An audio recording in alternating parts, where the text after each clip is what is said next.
Hello, everybody, and welcome to the show where after the collision, we sift through the wreckage.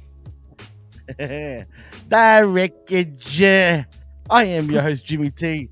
That is my co-host, Jamie the Vet Williams, and we are live on the Hamin Media Group YouTube channel and also on the Twitch at Hamin Media Group.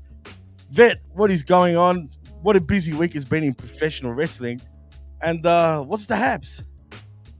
Oh, it's no better way to kick off my weekend than with everybody here at HMG talking about AEW, which is going to mean a lot of WTF, but that's fine. We're used to it. We're going to have some fun today, I think. I think we will too. But you'll be surprised about a couple of things maybe when it comes to me and AEW this past week. But did you catch Blood Money 15 by any chance, Vet? I'm sorry, what did I not catch? Did you catch Blood Money 15 this past yesterday? I'm not sure what you're referring to. I do find it funny that people I find it funny that people like to use that term blood money like in reference to just the fact that Saudi Arabia is hosting a show like any government hands are clean when it comes to money, I do enjoy the sort of like high horse sitting and hypocrisy that people like to throw around, like everybody's innocent except just this country, but that's fine. I caught some of it per se. Let's say it was on during the day at my house, and perhaps I looked at it a few times as I was busy doing other things and whatnot and what have you. And I still haven't seen all of it, but I am aware of the results for the most part. So yeah, I know you did a show. You and Jeff did a special edition Smack Attack. Dr. Jeff Littman and Dr. Jimmy T broke it down medically for everyone. Medically. I like it. No, yeah, we did. We broke it down. And to be honest, man, for me, I just felt like it kind of sucked a little bit, dude. I was kind of bored, to be fair. Actually, as a matter of fact, I will dare say that I enjoyed Dynamite more so than Crown Jewel. I actually truly mean that. That's the shocker of the night so far. But before we do get into all that, I do want to get into some news. Okay. Because now apparently, have you heard? You've seen about the Rhea Ripley news, and apparently her broken orbital bone on her, face, basically her eye. I'm not gonna lie, Vet. I truly don't buy that. I don't think she's injured, but apparently it's legit because of her headbutt that she did on Raw a couple of weeks back. I could have sworn we saw her a week later after that incident. Didn't look like there was anything wrong with her in my book. But again, the dirt sheets all saying it's a legit injury. I truly don't buy it, Vet. What's your take on that? Yeah, it's kind of well, if it's actual injury, can people stop hurting Rhea Ripley, or can Rhea Ripley stop getting hurt?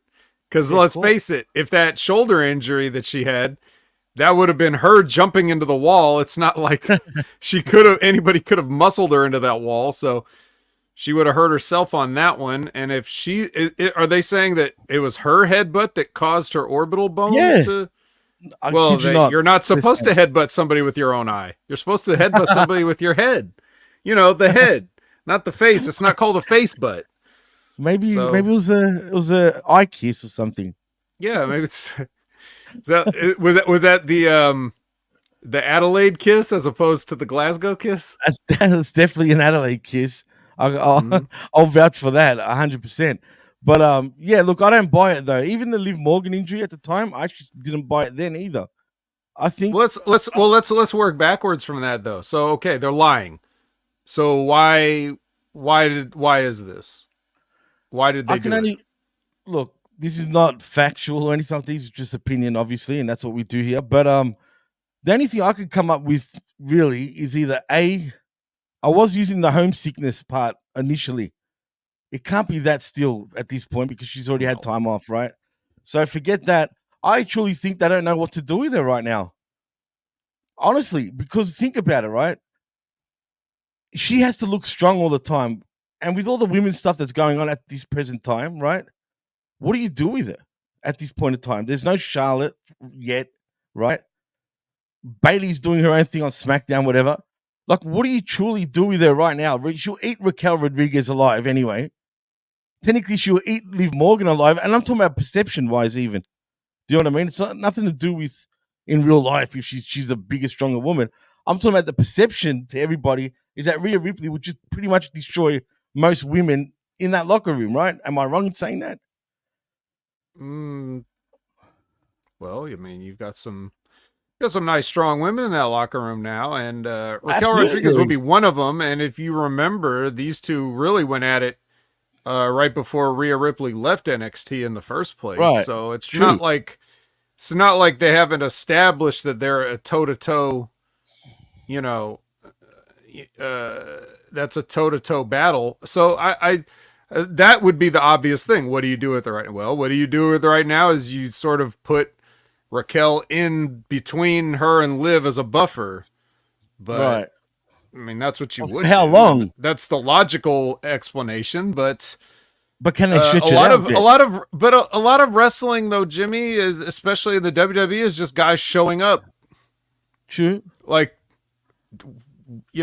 before all this, before the Roman thing and all this other stuff, Jay was just basically showing up and getting the crowd to lift their arms up and down, and he wasn't really doing much, and that's why his dad started complaining, right? Even though it was an enjoyable part of the show every week to a lot of people, and the crowd was engaged, and it's not like anybody really wants to see a Jey Uso wrestling match, but they really were just having him appear as a figure, and then he gets involved in a bigger match, and that's kind of how you're supposed to do it. So Rhea Ripley's supposed to show up on TV.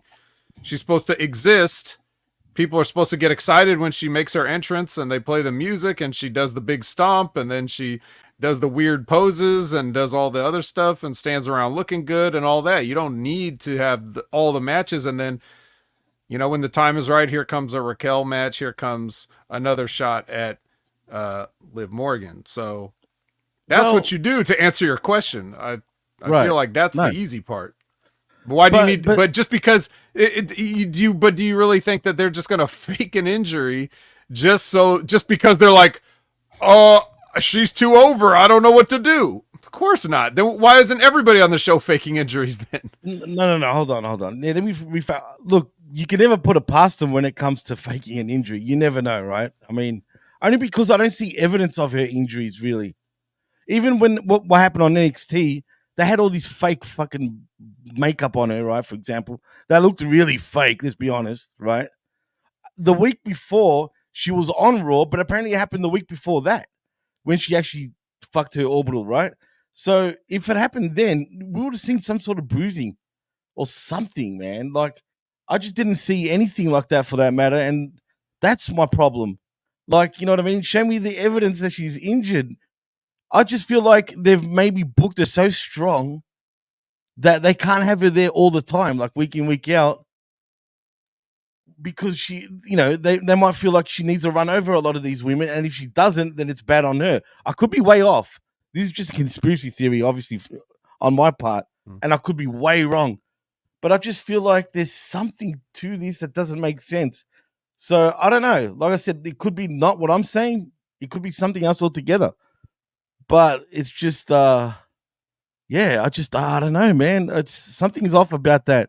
So, because look, if she's going to go up against Liv Morgan, what are they going to do? Cheat her out all the time? For her to lose, cheat her out the same bullshit over and over and over again? Or does she run her over? Because when she does get her shot at a world championship again, when she does, and it's time for her to win the bout, I feel like she's going to run over Liv if she's the one to dethrone her. Do you know what I mean? And then you got Tiffy with the whole Money in the Bank. There's a lot going on with the women. That's what I mean. So right now, it's probably better to have her away for a bit. Maybe, but I never agree that that's the answer. I agree with you 100%. Yeah. So, well, I don't know. We'll just have to see. We'll just have to let it play out, I guess. And I'm glad you just. I see daylight savings comment. Thanks to Mike Martin in the chat. I'm glad you told me, Vet, because I wouldn't have known about it, and I would have scheduled this show an hour earlier, and it was confusing me because we just went through our daylight savings time about 3 weeks ago, probably, if that, and that confused me. And now you guys going through it as well. I was like, oh fuck, what time do we start? And then I tried to work it out in my head. I'm like, hang on, that means 3 a.m. my time. And your time, I mean, shit, it's early for you, dude. Like, we started at 8 a.m. your time, right? Well, we always do, but I mean, right. But you know what I mean. Yeah, it's just one of those things I wish everybody would just agree that we don't need and get rid of it. Yeah, no, it's a man-made bullshit. It's all bullshit. But yeah, it is what it is. And also, can I say something before I move on to other news, especially our little releases? I was going to send you a text before that, but I thought, fuck it. But did you see the Collision advertisement of Moxley does Philly? Well, it was on the show, wasn't it? Right. But do you think it's a little stupid the way they advertise that, if you know where I'm going? I mean, I was just going to bring it up, but, you know, when we got to it, but. Oh, so you agree then? We won't talk about it, but am I onto something? I don't know what you're onto, Jimmy. Perhaps I'm just maybe my brain is still a little foggy because I went back in time tonight. What exactly are you alluding to? Just the advertisement about Moxie being on Collision and what is said on the poster, basically, or the screenshot. Yeah. Well, it says Mox does Philly. Okay. What is this, a porn? That's what I'm saying. It just looked a bit weird, that's all. You know what I mean? What is he, Debbie does Dallas? That's as deep as you got with it. No, yeah, nothing. It's just funny. Okay. I just felt that was the wrong wording, but or yeah. Anyway, it doesn't matter. It's silly, but still. There was releases also, by the way, Vet, this past week. Indy Hartwell's one, Baron Corbin's the other, and Tegan Knox is your third. I'm kind of surprised. I'm not surprised with Tegan, obviously. I mean, everyone thought she was released a year ago at this point. Indy, I'm kind of surprised about, but in a way I'm not. But I'm just the way it went down. I'm kind of surprised because she seems very well liked in the back. But this is not a popularity contest, obviously, so it's irrelevant. And technically, her skill set is not WWE-esque for them, if you know what I mean. I don't think she's good enough to be on a in a company like that. But still, it's a bit of a shock. And also, Baron Corbin is a little bit of a shocker. Sure, he's been doing nothing, but you could always bring him back and you can always get into something and he'll be all good. So I'm kind of surprised about that. But what's your take on those three releases anyway, Vet? I could kind of. This was just one of those things where I could see this. Well, first of all, I saw this a long time ago because I saw nothing in Baron Corbin since he was in NXT the first time. I agree. There just wasn't anything there.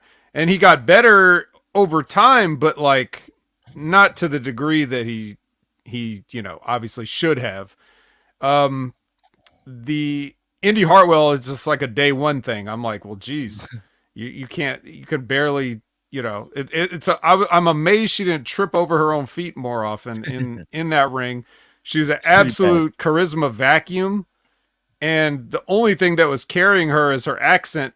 Cause sometimes, Australian accents sound, they sound exotic. Like British accents enough to make people think that they're smarter than they are.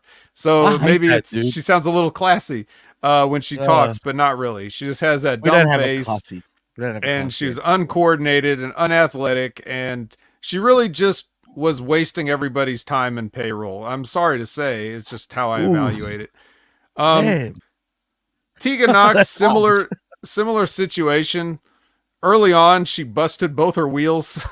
And it just wasn't ever going to get any better than that. And then when she came back, I know they wanted to, like people were kind of roasting her when she was like the last time she was on TV working as like, really, Tegan Knox is going to get over? And I just felt at the time like maybe Triple H felt like he owed her at least a shot since she has had bad luck. So it's like, well, let's give her a shot, now that she's supposedly healthy, and let's see what she can do. Obviously, maybe not obviously to everybody, but obviously to me, it was never going to work. She was just not athletic at all anymore, if she ever was. So I just thought it was really going to be one of these things. Now, she's been a healthy scratch for a long time, because I was just recently talking about that with, I don't know if it was my Twitch chat or somebody was talking about whatever happened to Tegan Knox, and I looked her up, and at the time I looked her up, she hadn't been released yet, just being left off television. So it kind of was like, I think they were going to do the old, hey, we gave it a shot, but we're not going to be re-signing you because there's just nothing there. So I agree with that, Brad. Actually, they should have gotten rid of Dakota Kai as well. I'm with her on that one. With him, not her. On that, she's pretty useless in my opinion. Also, wait, Mike is asking me, didn't I like that chick? Which one? I don't recall liking any of these women, dude. All three of these people, I wouldn't have. Think of the amount of time that they spent inactive on the roster in one way or another. I would have pocketed that money and cut him a long time ago. Oh, I would have never signed Baron Corbin off a tryout. I wouldn't have signed Tegan Knox off a tryout. Like, we got enough unathletic white women. I don't care if you're from Wales or whatever. It doesn't matter. That's not exotic enough to keep you. I would say to Indy Hartwell, like, we have Australians that are coordinated. We don't need you either. Like, yeah, no. None of these were ever my people. Just let's put that out there. And I'm sorry that sounds cold. And in a way, I'm happy for them that they were able to get whatever they got out of the WWE. But I wouldn't have let Indy Hartwell and AEW Dark. Oof, that bad, huh? Well, look, she's bad, but the only thing I have a soft spot for her is, yes, she's from Melbourne, right? But also I knew her like from the Australian indie scene, and she had a name, on the Australian indie scene. So her going to the US and making it in WWE was a big thing for me, like for her. That is, I was happy for her. Same with Dakota Kai. Even though she's from New Zealand, she made her name in Australia, right? On the Australian independent circuit, and then went off to WWE. But as most New Zealanders do, because there's no real independent scene in New Zealand, they generally come to Australia and do their work there. Right. It's just, there's only one promotion that's half decent, and it's, if you want to call it decent, you know what I mean? So for them, it's, they have to come over to us. But, she is bad. She's just, her claim to fame is literally the whole, what's his name? The marriage thing with Dexter Lumis on NXT. That's pretty much her claim to fame, and that was probably her biggest thing on television. And she was part of the Way with and the Gargano, Way, right? Exactly. And Candice Theory. and Austin Theory, and they're all doing different stuff now. So sure. And that reminds me, why isn't Candice LeRae fired yet? I mean, release her, for crying out loud. I know she's with Gargano, but still. He's a shield for her at the moment, but it's not going to last. It's I know that, people have, there's guys, people have soft spots for some of these guys, but it's not going to last forever. They have to understand that there's just really not any business to be done here. And I think that's essentially what happened with, Knox, Corbin, and Indy. How well? Yeah, they tried with Corbin a lot. Corbin tried. I just don't think the fans ever really were going to care in any fashion. They just didn't. A lot of people liked the like him being like a bum, like right. They thought that was funny, but it wasn't good television, really. It was just something else, like, to ironically, like, oh, look, he comes up with shit like that. Yeah, exactly. To me, it's a rib almost.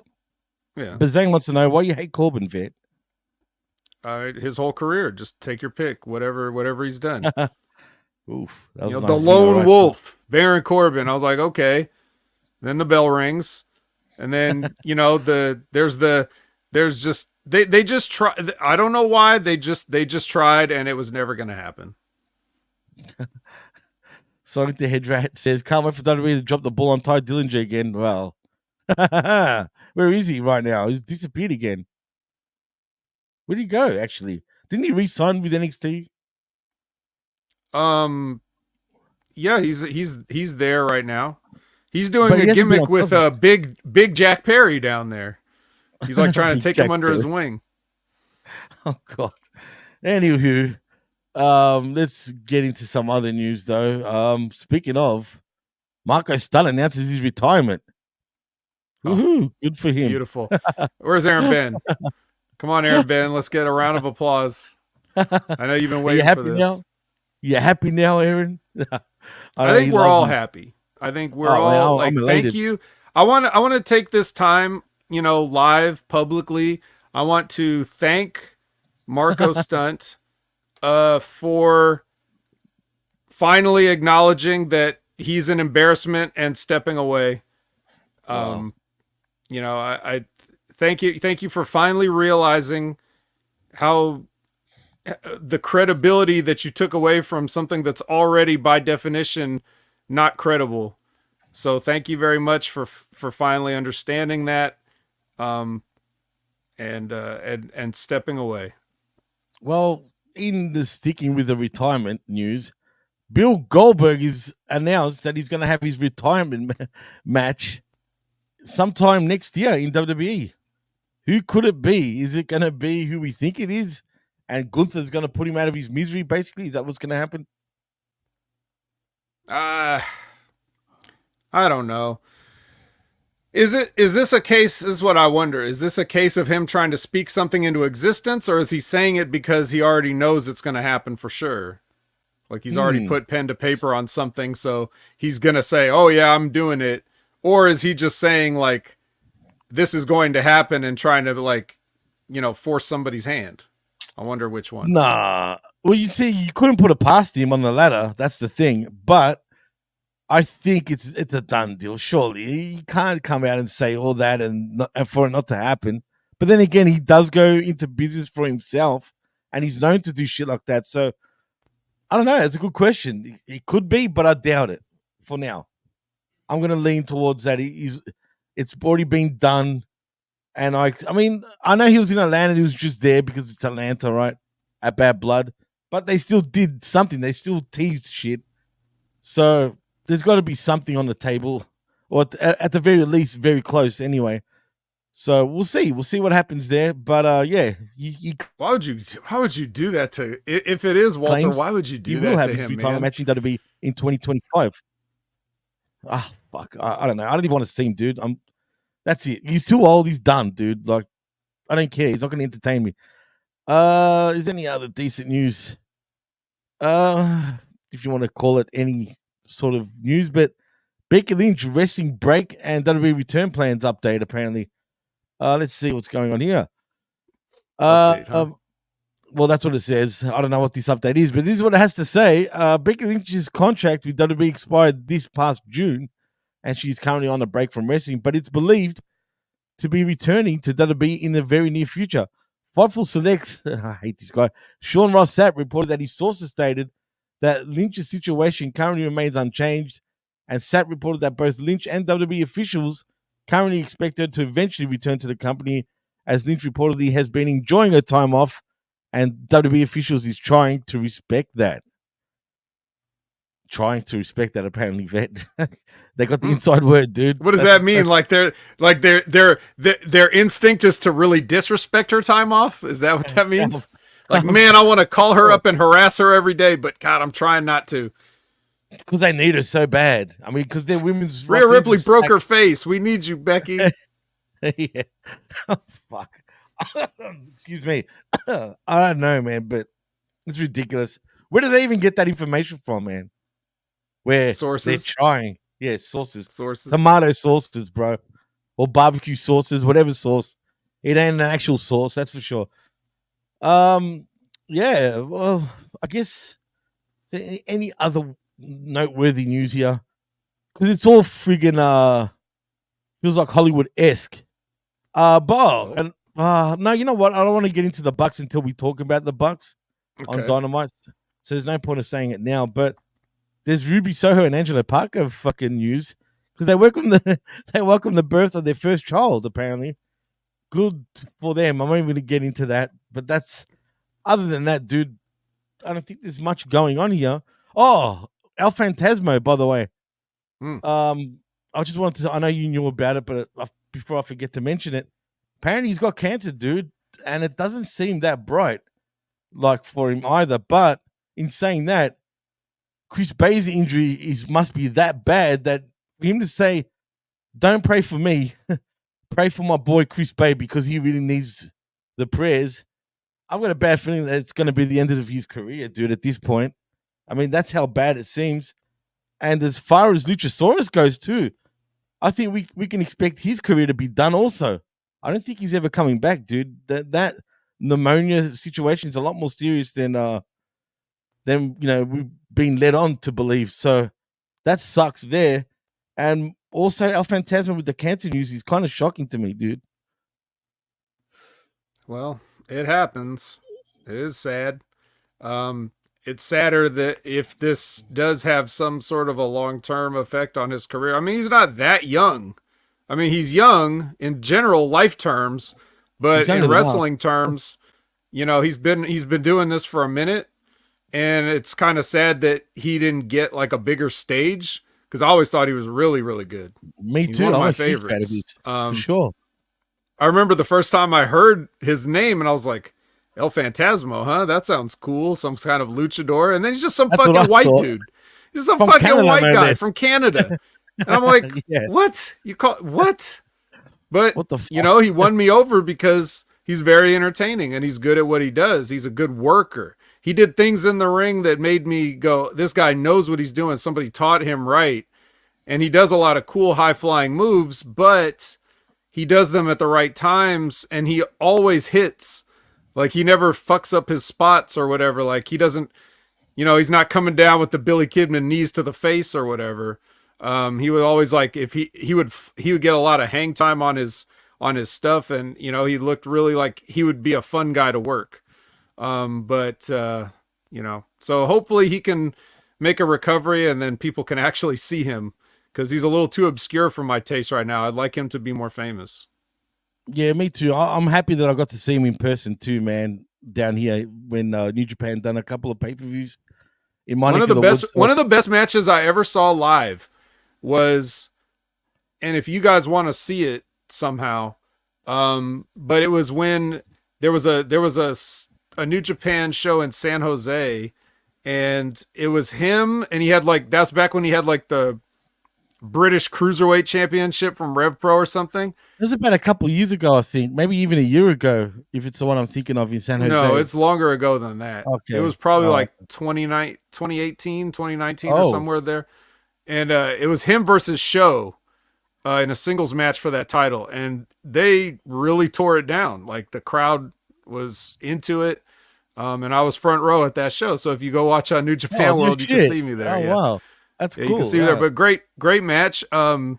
He really had the people thinking Show was going to win that belt, and that's So he deserves a grander stage to work on, but I don't think it's ever going to happen, really. But he's earned it. He's a lot better than people realize. It's true. And just like you, when I first heard of this El Phantasmo character, I definitely thought he was a luchador, and then to my horror, I was like, "What?" He was the real rock and roller too. Suddenly, if you remember, he was doing the whole because he was Bullet Club and he was doing the whole Finn Balor sort of gimmick, being the original rock and roller, if you know what I mean, with the lit up jacket and whatnot. Headbang. And then absolutely, and I love his entrance theme is cool too, dude. I don't know, it just suited him. His original one that not anymore. Yeah, not now. That's what the fuck? Why'd they do that to him, man? I don't know. Well, anyway. Everybody get well soon. Everybody. Luchasaurus get well soon. El Phantasmo get well soon. Who else needs to get well soon? Chris Bay. Chris Bay. Yeah, Chris Bay. Please, Chris Bay. I think they're the mains. Yeah. So from everybody here from all of us here at HMG, get well soon, fellas, because some horror things going on in the world of pro wrestling. That's for sure, man. As far as sickness and unfortunately injuries. Yeah, that's about it, dude. I think we can move on to sifting through some wreckage, vet. Oh, really? Yeah, Okay. I'm sorry to just shock Sifting you there. gloves Put on you on the already, spot. huh? All right. Do Well, I need let's to get put through gloves this. on? Hey, man, personally, I thought Dynamite was half decent, man, for the first time in a long time for me. Well, let's see how this goes. Let's see. Let's do it. All right. Let's So do if it's it. Dynamite we're talking about, that would mean that Orange Cassidy is going to start the show. And he does this by demanding that the new owner's video that's playing to start the show be shut off. He comes out and tells the truck to stop playing the video. And then he does like a promo in the ring, yada, yada, yada. But he says he's not going to let the future of the company be destroyed by these guys. So that's why he's going to be the one to take on Jon Moxley by himself and not have all these guys like the private parties and the Dark Order. I don't know if Evil Uno's the future of the company, but I get his point. It's the future. Yeah. Yeah, pal. Yeah. The future. Yeah, so that happened. So Orange Cassidy with a semi-serious promo. What do you think about that? Okay, funny. I thought he was doing okay at first. I was actually quite surprised with his promo, right? At first. Then he started slowly sounding like Kenny Omega a little bit for some reason to me. Just his tone. Like, and then I couldn't get it out of my head. Like, he started sounding very monotone also towards the end. So I thought he started well. And I thought this is the best promo I've ever heard him do because he doesn't cut promos. Let's be real. He just doesn't. So for a first time being right in the middle of the ring and on television worldwide, no less, cool, but maybe went a little too long, and then he started getting a little monotone for me, if that makes any sense. So he would have hit it at the park initially for me, but then he kind of dipped. That's how I took it, man. But what do you think anyway? Yeah, something like that. I mean, the last time he cut a promo this long, I think he was facing Jon Moxley again. Oh, really? Well, there you go. Yeah, I remember back when he was fighting him for the international title. Oh, yes. And yeah, so yeah, that was basically that. But this is the whole idea is, I mean, you've had Orange Cassidy be this sort of a comedy character for so long that and now he's a leader. Yeah, now that the switch is flipped, it's supposed to be like a big impactful moment, you know? It's supposed to be like, yeah, oh my God, this is now Orange Cassidy is serious, you know? Like I think Tony envisioned this hitting a lot harder than it came off. It just hasn't. So, but I get it. Do you think he's getting thrown into the deep end too soon right now? Not too soon. That's probably the wrong word. 5 years? That's what I'm saying. Not exactly too soon. But in terms of being front and center, though, talking promos, doing all that shit, is he the right guy right now to lead AEW into the fucking future? Because I doubt he wins the AEW World Championship, but then again, I'm probably going to be way off. But if he does, I'm telling you, dude, you watch those numbers. I know that the ratings don't mean shit, right? Really. But you're going to see even more of a dip. You know what I mean? Regardless. I just don't see how. And if the rumors are believed, and again, I think these are all hogwash because it's just these sources and these dirt sheet guys are just watching what they see. And then they're alluding, they're thinking, oh, he must be the future. So AEW is looking to book him in the future. Tony Khan is looking at it like he's our guy. Anything a wrestler says, they take it as like a gospel, right? It's fucking stupid, dude. And it's obvious too. The more I understand the way they work, the more obvious it actually is. But Todd wants to know, but if not Orange, then who? It's a good question. I don't think it's Orange, but really it's Jay White for me. I'll fucking give him the belt and let him run with it. That's me though. And I'm probably being biased. But Orange, I don't know, man. Like, is he You got to think of money in the broader spectrum here, Todd, a little bit. Does he draw? Is he really a draw? I don't know, man. That's the name of the game, right, Bet? Isn't it about drawing? I mean, come on. Well, let me ask another question in response to that, just because of what we're talking about here. Right. When you look at the upcoming schedule, when you see AEW's coming to your town, and you go to your bank account, you look at the money you have, and decide if you want to go to the show or not, are you saying, well, I kind of want to go, but who's the champion? Is that how you dictate whether you want to go to the wrestling show or not? Is that what we're trying to insinuate, that AEW has drawing power based on champions? Is that what we're asking? Well, clearly not in this company, because they've killed so many guys anyway. It doesn't really matter. I mean, look at Moxie for an example. He's champion, but do you realize he's champion? I mean, I do, but is anybody? I mean, I just don't. I think everybody kind of I think they're buying a ticket to the show. Like, in essence, what Vince McMahon wanted, where the company name is bigger than the individuals at times. In some ways, that's kind of true. Especially with WWE now, I think a lot of people are looking at it as like a fun show to go to live because of the energy there. They look at AEW on television. It looks better on television than the way it looks when people try to show how few people are in the arena on Twitter. But the crowd that is there generally seems to be having an okay time. And then it seems like as the AEW shows go on, even those loyal fans get pounded into submission and just can't be bothered to keep it up for as long as they're asked to keep it up. So, but I don't think that anybody's decision is made by who has the AEW championship belt. I don't think that's what's selling a ticket. I think they either want to go to the show or not. So if Orange Cassidy is the AEW champion, most people won't even know that when they're purchasing the tickets, especially if it's that far in advance. Well, the hardcore's definitely not, but I know casual fans that would go on the basis of who's there. Do you know what I mean? And who's appearing.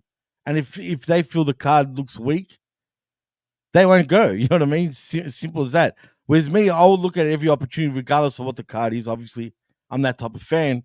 I'm going to want to go, right? So it is what it is. But Orange, see, this is the thing. Do the belts mean anything anymore in this company? I mean, they're trying to with this angle. They're trying to say it does. So I mean, whether you believe it or not, is one thing. But I mean, you can lead a horse to water, basically, is what I'm trying to say. Right, but I feel like they've done so much damage and there's so much crap, like in terms of too many championships and whatnot, that they've sabotaged their own shit unintentionally. I hope unintentionally, anyway. If you get what I mean. Well, yeah. Well, let's just put it this way. Orange Cassidy is not going to turn the fortunes of the company around, but it's not going to happen one way or another. If their storyline is Jon Moxley is holding this belt and this company hostage, then who's going to rescue the company? If that's the story they're going with, Orange Cassidy is just as good of a choice as anybody because he's been a fan favorite and he's been pushed in a generous light this whole time. It's going to take more than that necessarily to be believable, even if you like Orange Cassidy. And even if I thought this was a good kind of a story, I still would take a guy like Orange and use him as a sacrifice to build up to maybe another person until we get to the right person. So, I know who. Garcia. Oh, yeah, that's right. That's exactly where I'm going with that. He's going to be the one. All right. So anyway. We're joking, just quietly, people, just in case. Sometimes people think we're serious. Yeah, just in case. Yeah, because we're always so serious here. If I can be serious for a minute.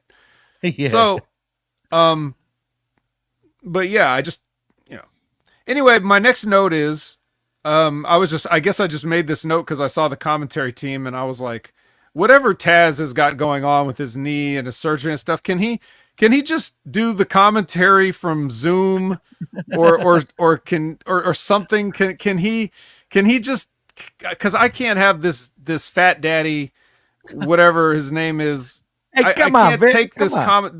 this can't be the commentary team, please. I'll take You know what's funny? Taz on bad internet. I'll take Taz on Jimmy's internet over So would I. Fat Magic. But you know what's ironic though about you saying that? He's literally trying to be as serious can be, dude. That's what's hilarious. He's Right. literally trying to be serious. He sounds like us when we're doing the intro of the show. Da wreckage. Like, that's just how he sounds. That's exactly what he sounds. That's what he is. It's exactly that. 100%, dude. For sure. I agree. Speaking of agree, Sonic says, I agree with Vet, but I'm a wrestling fan, so I hope Orange wins. Oh yeah, well, if we're just talking personal a la carte preferences, yes, get that belt the hell off of Moxley and get him the hell off my television. I don't care who it is. Orange Cassidy's fine if that's my personal. But you know what I want is an always best for business. Right, so. Exactly. And Todd the Comic King says Zoom commentator Jones over here. Yeah. Absolutely. All right. Hurry up, Taz. Get back. Now here's somebody who can save the company because Renee is with Mercedes Money and Camille. And you don't need luck when you're the CEO, Jimmy. Clearly not. What'd you think of her garb, dude? She looks great. Perfect. You think so? Beautiful. Yeah. Yes. Everything she does is right and good. Mm-hmm. CEO. Yep. All right. Now back to the bottom of the barrel here. It's Adam Cole Baby versus Buddy Baby. All right. So this is our first chance to see Adam Cole with the shirt off. He ain't no bigger. His fake tan looks gross. Was that fake tan, dude, or was that jaundice? He looked yellow. A little both. Well, probably a little bit of both. Dude, probably has some liver damage. I'm telling you, dude. He concerned me this time, man. I'm thinking, because I'm looking at everyone else. Buddy didn't have fucking any spray on shit. Most other wrestlers tonight, well, not tonight, from Wednesday night, didn't really have any spray tan either. But him, it's either bad spray tan or that is liver damage. Liver damage. It's streaky. And he doesn't have Britt to get his back anymore, so it's uneven. We did get a Buddy chant. Good. Yeah, we got a Buddy chant. Were they chanting for him because of his wife though? I mean, maybe that's a good question. It could be. I mean, they weren't doing Ripley chants, to be fair, so I doubt it. Okay. But look, man. I mean, look at him. Look at Cole. Why wouldn't you be cheering Buddy compared to Cole? I mean, Cole. I'm feeling that Cole is starting to go away here a little bit, dude. Just a little bit. It's slowly beginning. Even in this match, I felt like they were going for Buddy more. Yeah. Well, they work an injury during the match, where Cole's like, ow, my foot. I'm brittle. I'm weak. I'm fragile, just like Buddy said. Ow. And then they actually do a spot where he's gonna like hobble to the back, even though he's having he has to win 3 matches to get his hands on MJF like he wants, and he's letting these guys help him to the back. And then Buddy says, you know, I thought I was going to get the old Adam because the new Adam is a bitch. And everybody goes, ooh. And then he's like, how dare you? I guess my injury doesn't matter since my pride is more important. So he goes back in and the match resumes and he tries punching. But eventually Adam Cole collapses, probably because of too many leg slaps. He wore his knee down with leg slapping and he collapsed to the mat. And then the best, just the absolute, just beautiful chef's kiss of a finish. He does 2 Panama Sunrises, one in the ring, and then he does a Panama Sunrise on the floor, which I guess if you're doing a flipping pile driver on the concrete floor, Buddy should be getting hospitalized and being put in a bed next to Chris Bay, but instead Adam Cole immediately rolls him in, hits his shitty knee, and goes over. And then he cuts a promo in there saying, "I see what you did, buddy. You were trying to get the real Adam Cole, so thank you." And then they shake hands, and then the lights go out, and then Malachi, and then yada yada. So I guess we know where Adam Cole's next match is going to be. I wonder who his third match is going to be. And they're all victims too, which is even sadder, dude. That's the sad part, right? If he goes through the whole Malachi Black House of Black crew,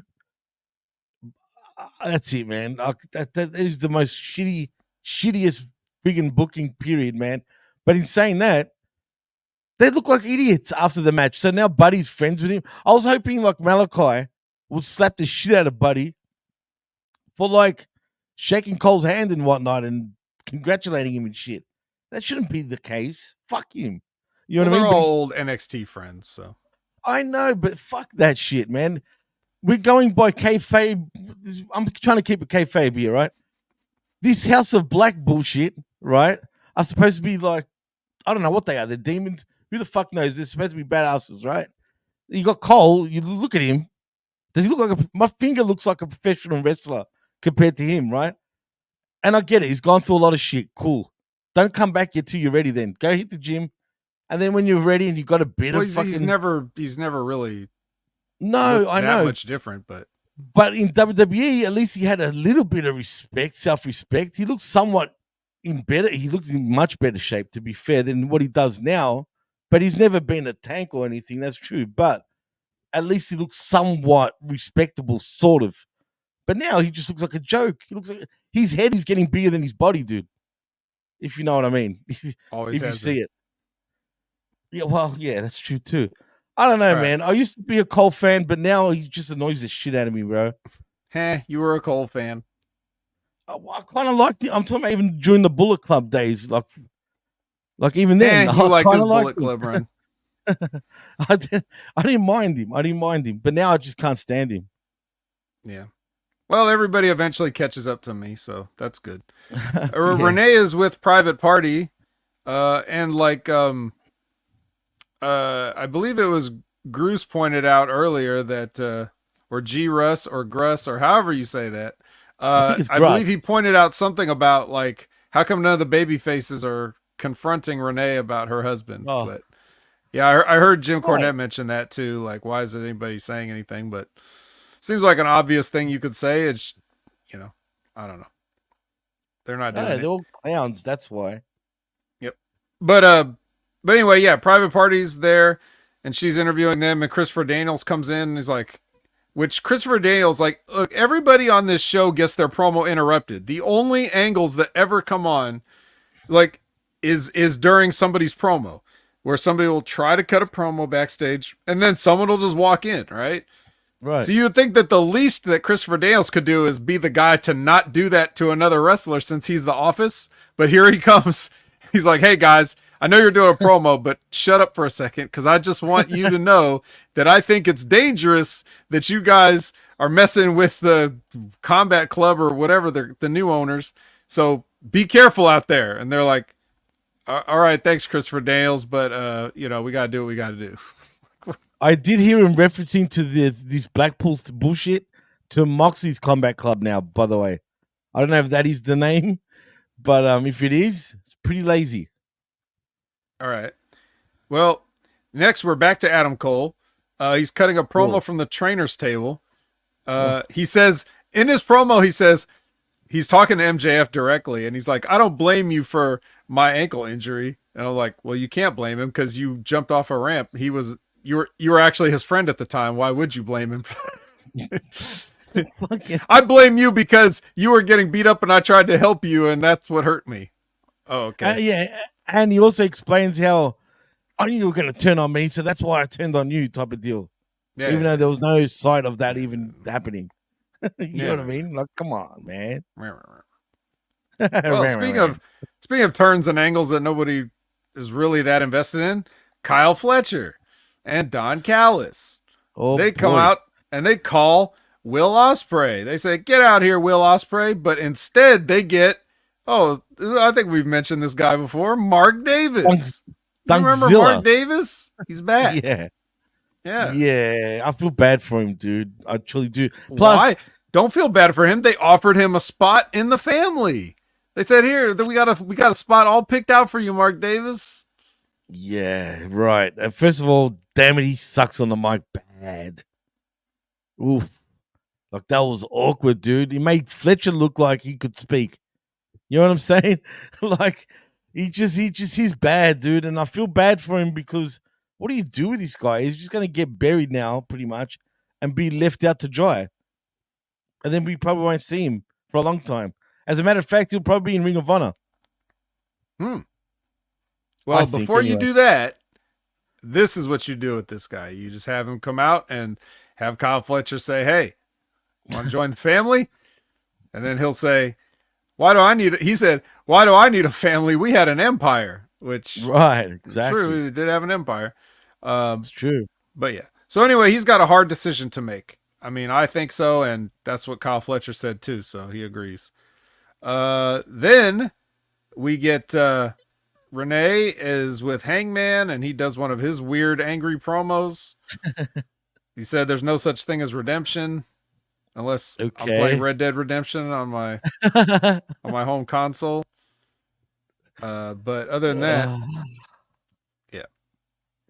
Then Jesus Christ. Then the new owners walk. They do their entrance through the crowd. I was thinking, if they're doing this like this with this gimmick and this angle, should someone play music? Well, wouldn't you not. Shouldn't the Office not play music out of protest? Right. Actually, as a matter of fact, how do they know they were coming from the crowd and they already had the music queued up? That's kind of weird, right?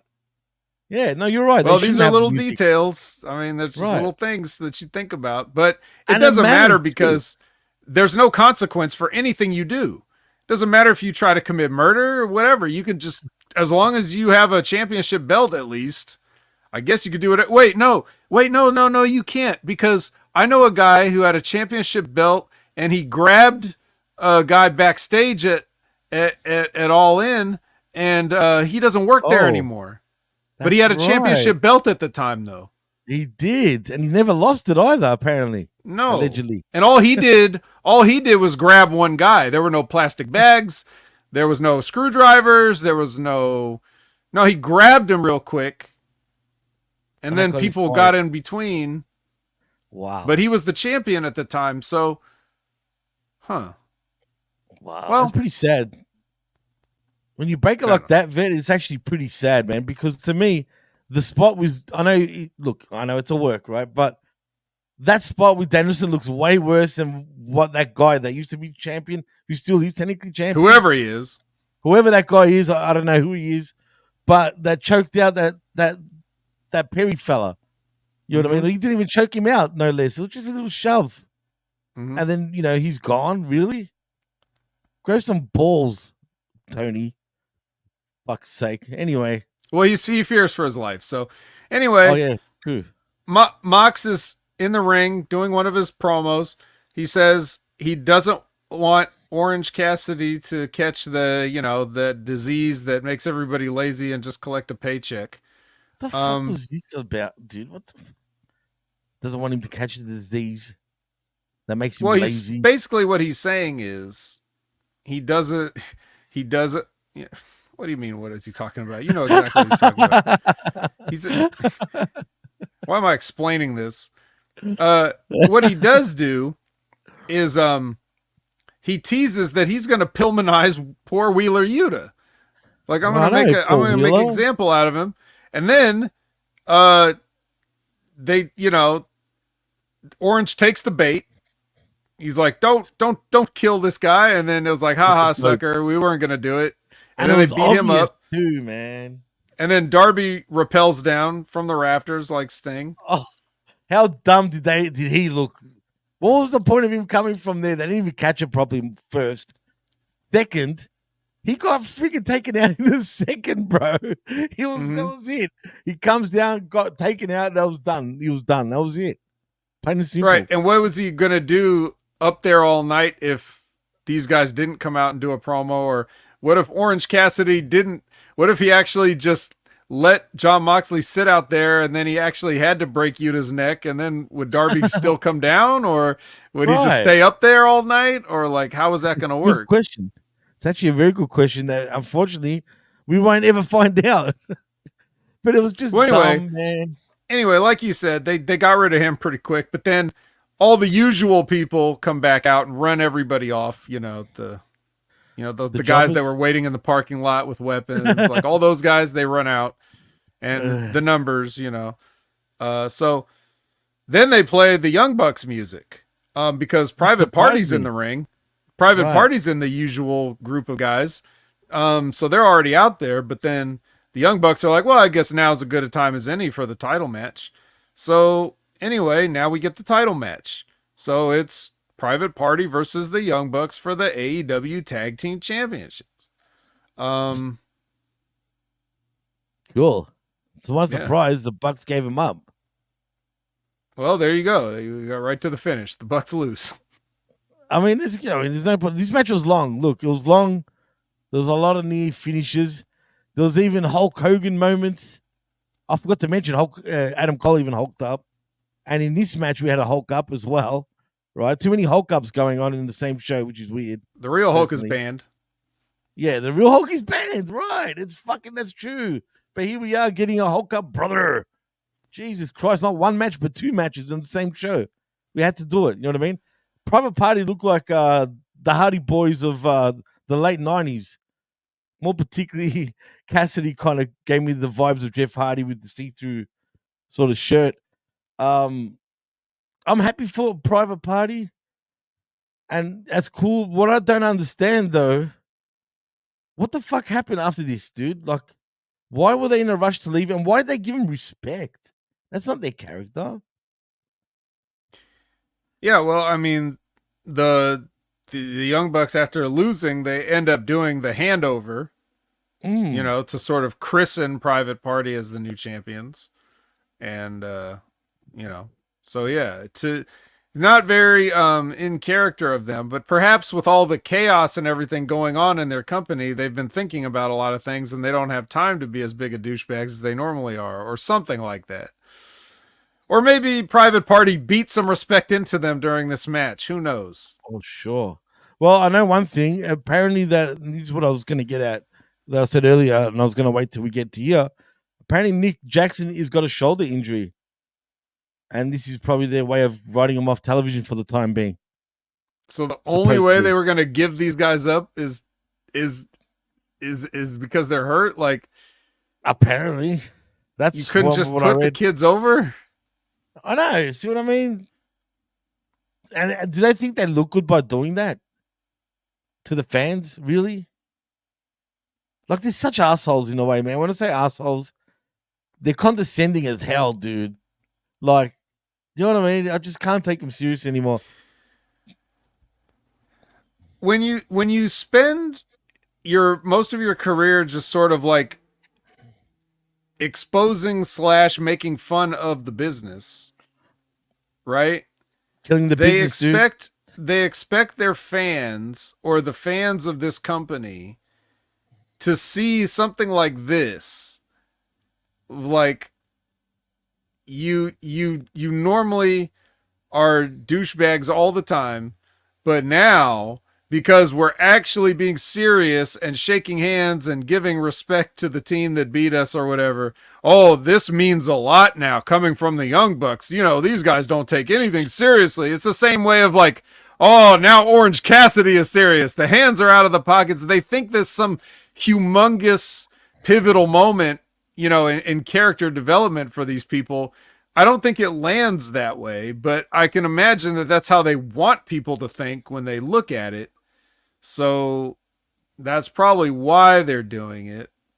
But well, Gruss thinks that the Bucks will return the Moxley AEW invasion as an elite redemption story. I was thinking the same thing, to be honest, and that's probably exactly what's going to happen with Kenny. He's probably due to come back very soon. I mean, you saw him teasing, they were doing all the Kenny moves, the One-Winged Angel, the what do you call it? Oh my God, what's the knee? What's it called again? They're running. Anyway, the point is they'll copying Kenny Omega. And Gruss, unfortunately, is probably right. But if that's the case, it's lazy as hell, dudes. Again, we're gonna just be like, "Woo, yay, the elite is back." You know what I mean? And we're gonna supposed to forget about what was going on before that. If that's the case, it's just piss poor. Yeah. Well, the problem is nobody really keeps their character long enough for anybody to establish one. That's true. 100%, man. All right. Well, Renee is with now see, this is funny. Renee is with Penelope and Jamie Hayter. Oh, and God. Now Jimmy, for this meeting here, there is a no physicality rule in effect. Okay. Right. So what's the first thing when you think of all of the stuff we've been talking about this whole show. Now, these two women have a no physicality rule. So what's the first thing that you think of when you hear that these women aren't allowed to have any physicality? You bring them together in an interview backstage. Well, basically, what I'm getting at is if it's just that simple, why doesn't somebody just enact a no physicality clause on Moxley? Then he won't be able to try to kill anybody anymore. That's just tell Moxley there's no physicality allowed now.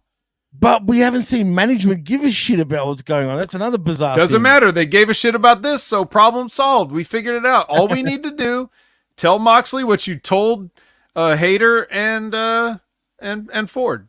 Just tell him no physicality, John. Sorry, I know you've been doing your thing, but that's the rules. No more physicality. They need to kidnap Tony Khan in this whole storyline. They have to at this point. But anyway. Is he going to show up at the? Is he going to be? If they kidnap Tony, is he going to be like tied up to a chair in a dark room, but doing awesome Zoom meetings with the Jacksonville Jaguars and stuff like from the room, while he's kidnapped, tied up and shit? That would be awesome. That would pop me actually if he went that far. Sorry guys. John Moxley was nice enough to take the gag out of my mouth, but I still have to stay in this chair. So. Let's just go ahead with the game plan. Do you have Mox in the background, though, standing over him sort of thing? And when it's time for him to be done, he's the one that cuts off the interview. Just drag the chair out of the shot. Yeah. Hey, if they did that, at least it shows me that they care somewhat about kayfabe. That'd be cool if they did it. They won't. No, that'd be the worst. Cool. That'd be the worst thing ever. So we get a package for Swerve and Shelton with little extra promos from MVP and Nana here. And then we get a learning tree promo on the ramp for whatever reason. And Chris Jericho says that he's going to be taking Ring of Honor to new heights. Well, speaking of that, I forgot to mention that there's a rumor that Jericho's his contract is coming up, for example, apparently. And apparently the new deal could be him being the face of Ring of Honor and have nothing to do with AEW per se, which I will never believe. You will still see him on AEW television if it is true. But apparently that's what TK wants to do. I don't buy it. He's not going to want to be the face of Ring of Honor wrestling only. This is Chris Jericho. He doesn't go for second rate. Do you know what I mean? He goes for second rate belts. As long as it's a championship, he's cool. But one thing that took me away from this little promo, dude, did you notice something? Was there something off about this promo between the three of them? I don't remember now. Did you see Big Bill's friggin' chest, dude? No. It was full of acne, bro. And I mean, savage. Like, it was disgusting, man. It was making me, I couldn't pay attention to the promo half the time because all I was doing was looking at his friggin' chest, man. I'm like, fuck, man. He must be on some testosterone shit, big time. And some horse fucking steroids, bro, because it looked bad, man. It was clusters of it, man. It was bad, really bad. If you go back on it, just pay attention to his chest. It is disgusting, bro. Yeah. All right, let's see. We are at we get a package for May and Jay. Then we get little Brooks Jensen Alex Marvez is trying to get a word with him, but he brushes him off. But he does not brush off Daniel Garcia, who grabs him up against the wall. This kind of looks like Tony should fear for his life if he saw this happening. But he sells it. But Jack sells the getting grabbed up against the wall by his shirt by brushing his hair. Like, all this seems very familiar. It seems like I've seen this somewhere before, and I feel like Daniel Garcia should get fired. Yeah, he should. And it continues on to Collision when we get there, which is even worse. But until we get there, we're not there yet. We're not there yet, exactly. We are at the much hyped showdown between Camille and Chris Statlander. Oof. So, dude, you scarred me, by the way. Scarred, eh? Yeah. Scarred. Fat in a fat way. Wow. Okay. You know what I'm talking about, Camille. Talking about Camille. Oh. Yeah. Well, Mercedes on the outside, and she's gonna hit Statlander with a shoe, but the referee catches her, so there goes funny. That idea. Oh, that was good. I like that. There was a spot where I guess the announcers had said they went in a picture-in-picture, but it shouldn't have mattered, because what I noticed was the live crowd. There was a spot where Camille was like taking Statlander around and hitting her face in every corner, like throwing her in the buckle. And then finally, when she gets to the fourth corner, Statlander reverses on her and tries to fire up, and the crowd had no response whatsoever. It was kind of awkward. It was like very. Yeah, they probably were just not. They were like, the camera ain't on. I ain't cheering for this. Well, not just that. Did you notice Camille needs to relax on the moans, man? Yeah. What she does is like moaning, and because the crowd didn't give a shit, it felt like it was echoing. It was pretty awkward, man. She rushes. She needs to relax a little bit, dude. But I feel like she's overthinking spot after spot. Like, you can see them going into the next spot, and then into the next spot, and then into the next spot, and it's bad.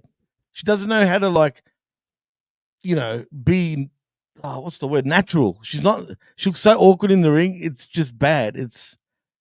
She needs to calm down. Calm down, Camille. Just relax. Take it easy. Don't overthink it. Just do what you need to do, and just worry about that and not overthink things. That's how it came across for me anyway. Yeah, I mean, she's just been like this. I don't know if it's I don't know if it's correctable at this point. I'm not sure.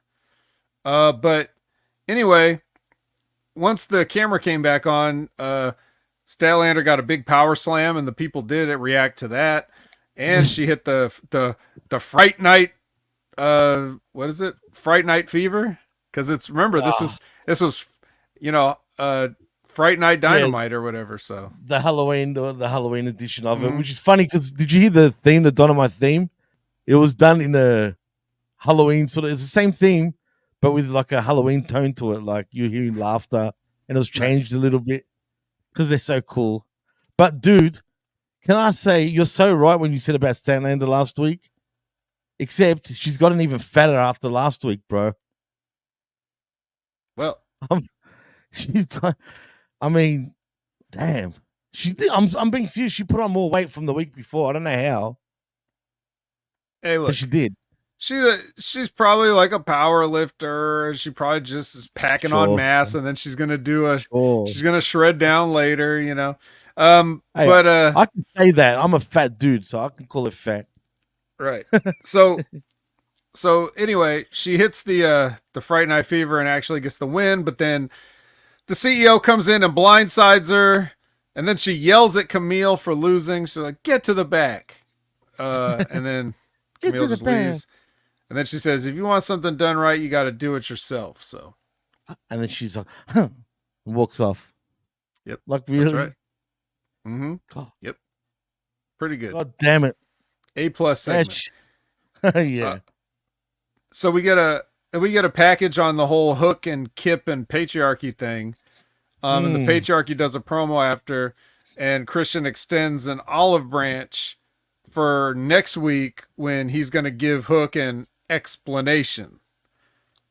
An explanation, huh? Live explanation. Is that what people buy a ticket for? Like that's what draws, right? Absolutely. And explanations draw.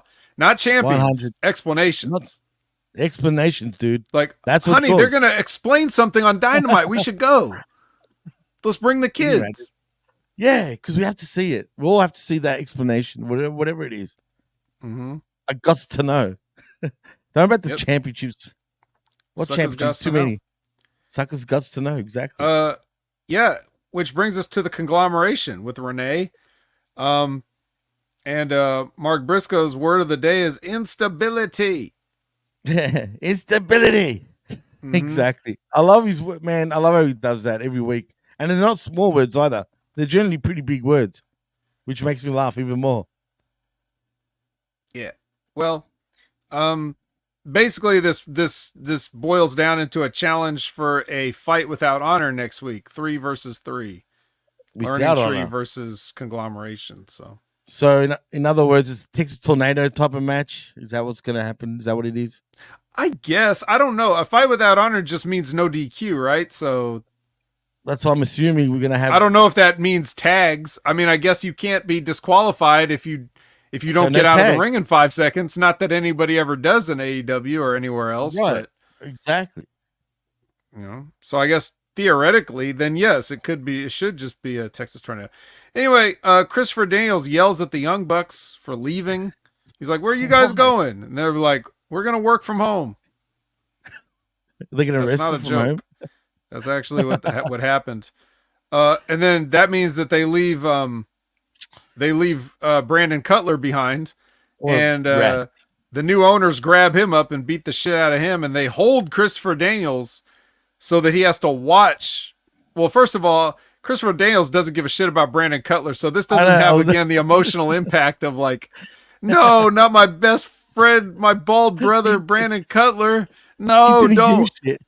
Yeah, but also, again, you're putting hands on management and no consequence for you. All you get is nothing. You get nothing. You get to do whatever you want. It doesn't matter if it's one thing if it's, lower card wrestlers, but now it's Christopher Daniels. Christopher Daniels is the proxy for Tony Khan, supposedly. He's the one that's delivering these messages and telling Private Party to be careful in the middle of their promo or whatever he's doing. And now they can just hold him and make him watch the bludgeoning of another wrestler, even if it is Brandon Cutler. So, and do they think the Bucks really give a shit about that? Suddenly they're gonna be like, "Ooh, turn the car around." Right? They don't give a shit. You know what I mean? But why now? Suddenly, did it seem like the owners? Do you think they were aiming to go after the Bucks initially, and the Bucks were onto it, so they quickly got the fuck out of there, or it was just coincidence they were leaving at the same time? No, because they had their chances to go after That's why anybody I'm else asking, besides right? these same 15, 20 people, and they don't take it. Well, like Russ says in the chat, it's no secret, but AEW management has an unsafe work environment, clearly. That's what we've heard. That's what we've heard, including from the boss himself. Yeah, so all right, well, it's main event time. It's the return to in-ring action of Swerve Strickland versus Shelton Benjamin. And I guess this match is okay for Shelton Benjamin to take a long time in, but this was great though. I liked it though. It was methodical. He was wrestling like Brock Lesnar in this match, actually. It felt like in many ways. But I like this match. I like the way it went down, and we knew, it's so obvious, AEW, it's so obvious. But what I want to know is, actually, look, I'll get to it when you continue on, though. Well, we'll just whatever about the match. If you saw it, you saw it. You don't need me to tell you about it. But Swerve wins with the Swerve Stomp, which has been a while since he's even won with that, but whatever. True. Let's not worry about that right now. So anyways, he does that, and then MVP on the outside picks up his phone and makes a phone call. Oh, that's what I was going to bring up. Right. He makes a phone call, and then all of a sudden music plays and the lights go out, and here comes Bobby Lashley with a full entrance. And it's like, so wait, So you needed to call him to come out. He couldn't see what happened on some monitor somewhere because he was right there. He didn't take that much time coming out. He came right out. So clearly he could have seen what was happening, but apparently MVP needed to do that little pantomime storytelling of, oh, I gotta call Bobby Lashley now, and then or maybe no, you know what? Maybe he called the production person and said play the music. Maybe that would make more sense. Maybe that's what he did. Probably that's probably what John Moxley did before he came through the crowd. He was like, play the music. Yeah, but his tongue sticking out. I can picture cornets. I didn't want it to go down this way, but play my music. But not any music. I want my New Japan music. Right, yeah. But Death Rider. Yeah, the Death Rider one. All right. So Bobby Lashley comes in. They do a stare down. Then they do a beat down. And then the refs and the security run in. And they all get thrown out of the ring and beaten up. I heard somebody at ringside say 90 seconds. And I looked at I didn't. Yes. I looked at it. I looked at how much time was left on my progress bar, and it was about 1.5 minutes left. And then I heard somebody say 30 seconds. So I could hear the time calls. Someone's yelling out in the arena, this much time before we go off the air. That was awkward. But anyway, MVP gets the mic and he says, guess who's back in business? And then we're off the air at 30 seconds. And that was that. And cut. Perfect. They did it. But tell me, did Lashley not look like $1 million? And I don't mind his theme song. It's kind of similar to his WWE one. Well, with the drums that doom, doom, doom. I was glad that they did that. But I felt like the crowd didn't click on though yet. They freaked out when the lights went out for a split second, which is weird at the time. Did you see how the lights sort of went out for a second? And then the crowd freaked out, like they just freaked. Then the lights came on, there was nothing. And then we heard the music play suddenly, and out comes Lashley. Loved his suit too. That leather suit looked like leather. Could be seeing things, but he looked like $1 million, dude. I still can't wrap my head around why WWE could possibly have nothing for these three guys, dude. I mean, it's just weird. It's bizarre to me. But there might be more to it that we don't know about yet. So who knows? But still, this is a plus for me, especially my a la carte, because I'm a fan of all three of these guys. And I'm just happy that if I'm putting up with this shit, at least it's something to look forward to until they destroy him. Right. That's what I'm worried about. That take? But and we're not even going to worry about asking questions like, okay, so how are these guys and the new owners going to just be running parallel and never interact with each other? Because it would seem like a thing that would be obvious, but of course we're just going to act like these two are never going to see each other. They're never going to be involved with each other and everything like that. We're not going to do that. We're only going to enjoy this a la carte. A la carte is you have Bobby, MVP, and Shelton, and you're just going to enjoy them, their TV time for what it is and nothing else. Don't think about the booking. Don't think about the future. Don't think about the logic. Don't think about anything. Just enjoy looking at these men. Look at them. Literally. Just look at them and hope for the best. Well, we don't give a shit about sports here on this show, Mr. Cliff Burton, but yeah, cool. Apparently Mark Miner says the crowd was waiting for Marco Stunt to come out. Instead they got Lashley. What a disappointment. Can you imagine that if MVP calls up and he gets Marco Stunt after that? The Marco Stunt. I mean, please, no, don't call. Imagine he was part of the group, dude. Legit, like her business. Right. You got them three, bang, Marco. I would love, and he's wearing gold chains, glasses. All the hurt is on this kid every time he gets thrown around. Yep. Damn, bro. Damn. But anyway, look, it was a good way to end it. It's funny because while watching it and then talking about it after the fact, I kind of enjoyed this show, right? But then I still laugh at it now that we're talking about it because it's like there's a lot of bullshit. But nevertheless, put a lot of the bullshit aside, the show had a decent flow for me, and I kind of enjoyed it. Yeah, I mean they did stuff, so it I it actually didn't thought hurt this to show was watch, better. No, but it then was one of the again, better shows in the last few weeks. Put it that way, for me, anyway. yeah. But then again, right?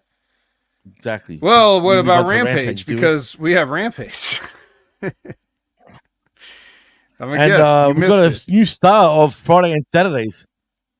Yeah. Dude, I told you, you're the designated Rampage guy from now on, because generally I Mhm. should watch it, but it's just getting trashier and trashier to me, and less meaningless. How would you Man. know? Especially How would you know? well, you got Commander, who's the star of this show, and the next show it seems afterwards, and Yep. we'll get to that when we do.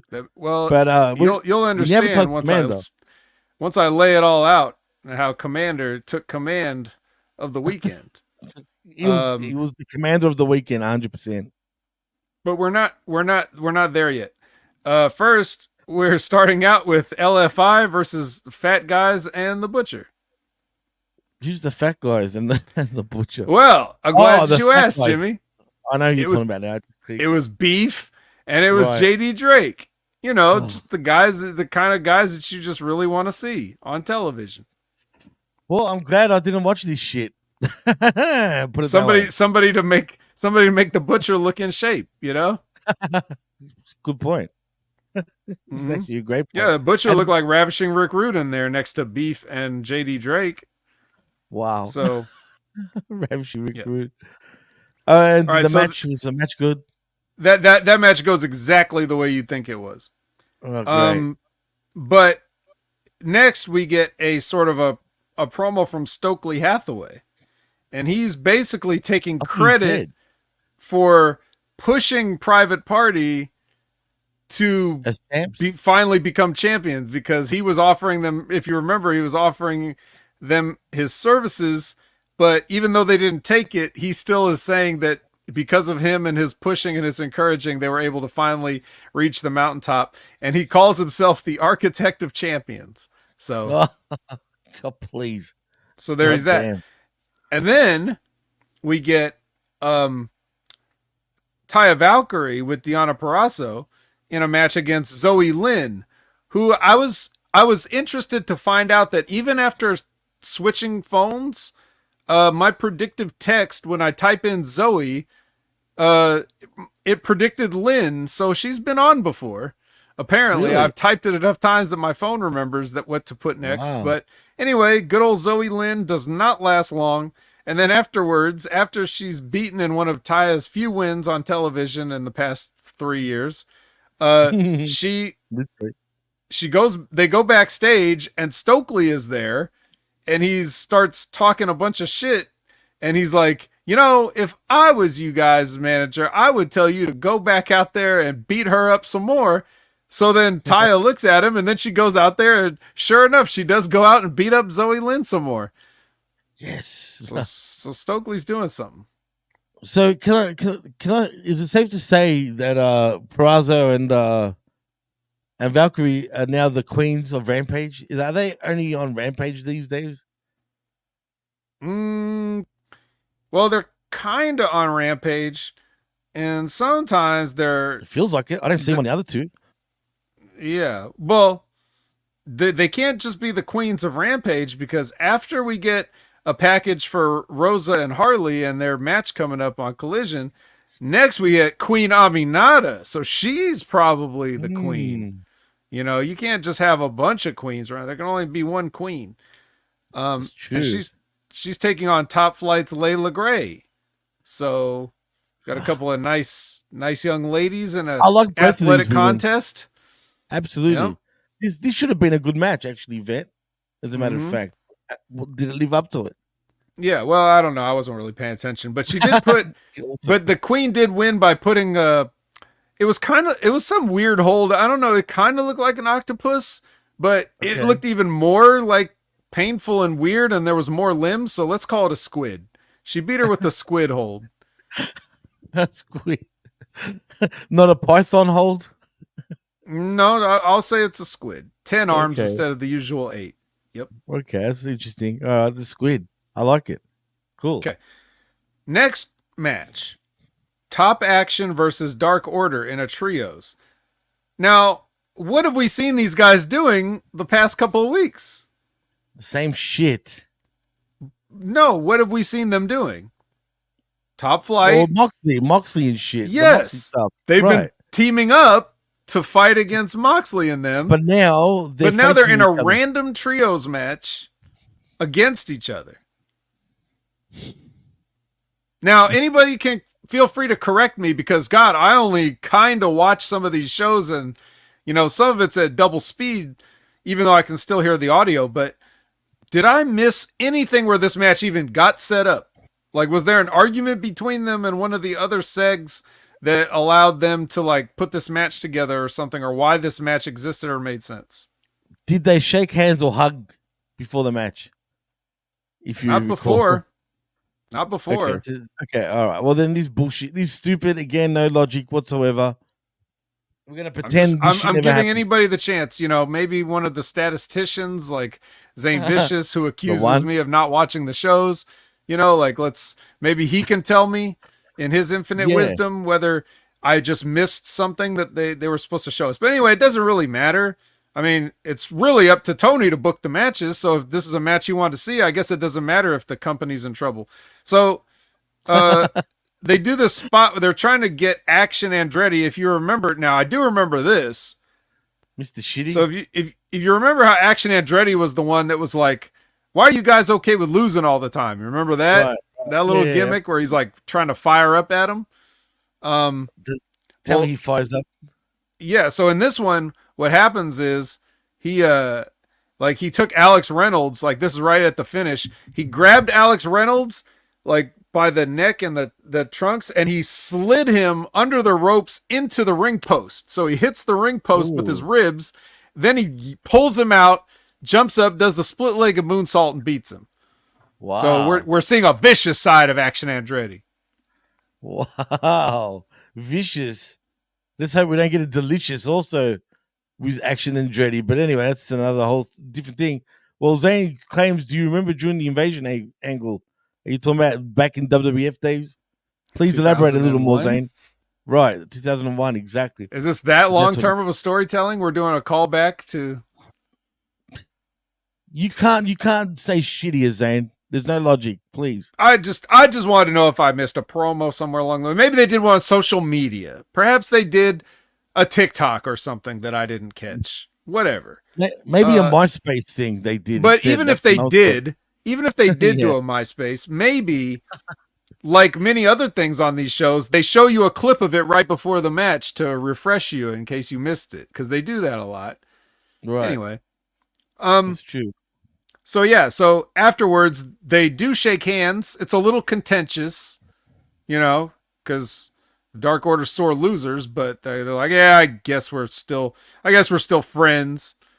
I guess. And then they're on their way back. Top Flight and Action Andretti are on their way up the ramp, but Lio Rush is coming out, so they pass each other. They give each other the fist bumps and everything. It's time for the main event, which is Lio Rush versus Commander. Commander Pants. That's what goes through my mind when I see him. Or if I'm being completely honest, if it's between him and Io Del Vikingo, aka Commander, aka the Money. Because compared to Vikingo, I'd go with this guy, actually, to be honest. Wow. Sorry, Mega Champion. And you'll never guess what, Jimmy, as you're falling the fuck asleep right here live on the air. Guess what? This should wake you up. Commander finally hits that tightrope moonsault thing he always goes for. And not the moonsault, but the shooting star press, where he runs on the rope and does the shooting star press on the guy that's right next to the rope. He hits it on Lio Rush and he actually pins him with it. 1, 2, 3. Impressive. He beat a guy with that move that he misses 65% of the time. He also hit it on Collision, but didn't win it with it. But anyway, yeah, he didn't win it. That was all. Right.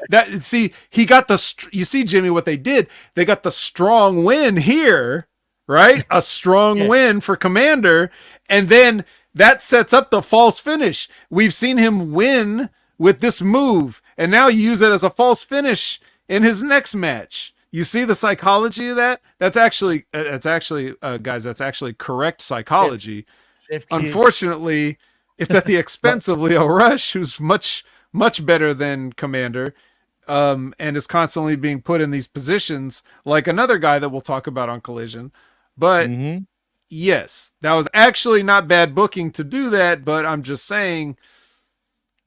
And plus, no one really pays attention to Rampage these days to even know that shit went down onto Collision.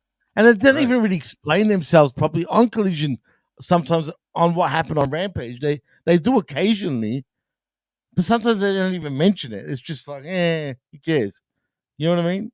Well, if I'm assuming that you're totally right, but if I'm assuming that Commander has the same agent for this match and the next match that he has, then I want to at least give kudos to that producer, agent, whoever that was, because he probably had the idea of setting up the false finish of the top rope, shooting star and stuff. So good job, even though, if a tree falls in the forest and no one's around, like, I get that. But just because nobody's watching you do something right doesn't mean that it was bad of you to do something right. So I got to give them some credit somewhere, and this is it. No, cool. Good for him. He gets a rare win. Super rare. This is ultra rare win. Yeah, absolutely rare. You could open a bunch of packs of Commander matches, and you may never find this win. Definitely not. You definitely won't find it. I mean, I look cool, but the thing about Rampage for me, before we get into Collision, this was the main event, right? You just said that was the end of the show. A happy win for Commander. Wow. I just feel like this show has got no identity anymore, right? And either you're going to dump this shit or at least give it something. You know what I mean? Like, it used to be, wasn't the catchphrase the best and quickest 1 hour wrestling show on the planet? Maybe. Now it feels like a drag. I'm pretty sure that it was something along those lines anyway, right? But instead, like you said, you talking about it just wants me to go to sleep. That's how I feel about Rampage. If I watched Rampage, I probably would have fallen asleep, you see? And Collision is the show that kind of does that for me, generally, at times. But at least with Collision, you got some shit going on from Wednesday, if you know what I mean, moving on to Saturday. Whereas, Rampage is in sort of like a purgatory spot. It's like, it just doesn't really matter, you know what I mean? Well, I'll give you that, but I'll also give you that if I was to just look at this from a purely a la carte standpoint, and if it is the fastest hour in wrestling or whatever, and if I did watch it, which I did, then I got to see Roosh beat up on fat guys. That's fun. I got to see not one, but two Stokely Hathaway promos. That's good. That's delicious. I got to see Layla Gray in her ring gear. That's definitely delicious. Who doesn't want to see that? And we got to see Queen Aminata stretch her in all kinds of weird positions. So that's even more delicious. Yeah, we did have to see Top Action versus Dark Order in a trios. Yeah, but I mean, you can't have everything in life. And then, Leo and Commander actually did put on a good match, and it was fine if you enjoyed it. I don't prefer that Lio Rush be the strong win character. I'd rather he be the one getting a strong win at times. But, Commander's been working hard, so I guess it's just his reward for hard work. I mean, in the end, it wasn't that bad to watch, and they use it as a bridge to Collision. So that's the identity of the show. The identity of the show is, hey, here's a warm-up for Collision, but instead of watching it all at once for 3 hours, why don't you just watch a quick hour here, and then that'll get you ready for Saturday night. Does anybody care? No, but I mean, what else are they going to do? It's already on the air. They got to do something. So I don't think that Rampage is failing as bad in terms of like what is actually being put on television, but with all the different times that they've like shuffled it around or moved it just it's hard. People are giving up on it for whatever reason. It wouldn't even matter if it was the best show of the week. No one would just even tune in to watch it. Is it still getting at least a couple of 100,000 people viewer-wise? Yeah, probably, yeah. Right. You know? Okay. So, all right. Well, it's Collision time. We're starting out with a public party for private party. Oh God, that's what I was gonna say. You took it out of my. I stole your Damn shit. It. Okay. You stole it, but it's so true. They That's let what was everybody going in. through my They mind. removed the velvet rope and everybody's allowed in. You can't do that shit. You can't call yourself private party in a private party in a fucking public setting, dude. That was so irking me, man. I'm glad you said it though, straight off the bat, because that's what I was gonna say. I was gonna be like, what the fuck is this? It's a public party. It's a private party in a public setting, supposedly. Again, logic out the friggin' window once again, and just Anyway, sorry about that. Well, could we have had everybody just like all the wrestlers that were out there to celebrate with him? Could they just come in one at a time and like put money in the bouncers' hands, like that would have been funny. That would have been cool. At least do little things like that would have made things so much better. But they don't. They don't think like that way. Unfortunately, but anyway, yeah. So Tony Schiavone's out there trying to talk, and people are chanting, "You deserve it." You deserve what? The belts? They earned it. Yeah, they deserve the belts. Yeah. Well, Private Party has been there since day one, and it's been a long time coming. So I'm not going to say, as Clint Eastwood said in Unforgiven, deserves got nothing to do with it. But I do. Exactly. I'm happy for them. So am I. I'm happy for him. Absolutely am. And then Isaiah says that what's next is, and then the crowd starts chanting shots. And you know what sucks? They're like shots, and he's like, "That's later. That's later." But did you catch this? How's this for a guy that doesn't watch the show? Somebody in the crowd yelled out, "I know you're down, Cash."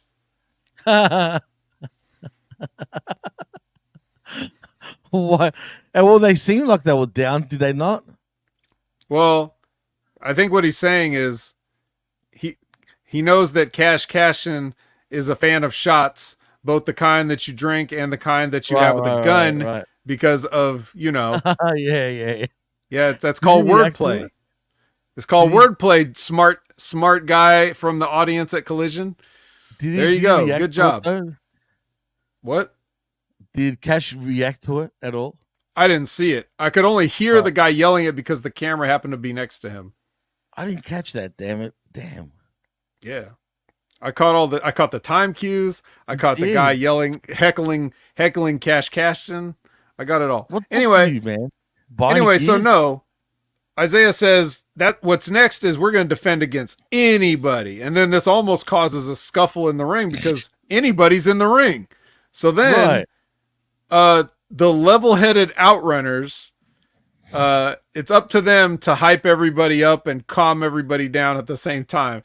And Truth Magnum had the best lines. He's like, if you're anything like me, and I know I am. I love these guys, bro. Like I said, man, they're the best. The more I see them, the more I fucking adore these guys. Like I said, man, when I saw you on the Rip show, and I was saying this off the air to you, I'm like, man, I didn't know you were on the friggin' show with one of them, and I'm like, oh yeah, me and Turbo Floyd, yeah, we go way back, yeah, I didn't know that, but it doesn't matter if you go way back or not. The point is, you're on the show with him, so. And I was like, hey, and I came across that by total. I was just looking up stuff when it comes to the Outrunners, and you came up, funny enough. I'm like, wait a minute. Why is Vet here, man? So I clicked on it. And it was that show. So I'm like, oh, damn. I never knew this. It was like, I think it was on like Wrestling or Rip Rogers Q&A. I think it was either their 1 year anniversary or their 100 show anniversary or whatever, or 50 show, whatever it was.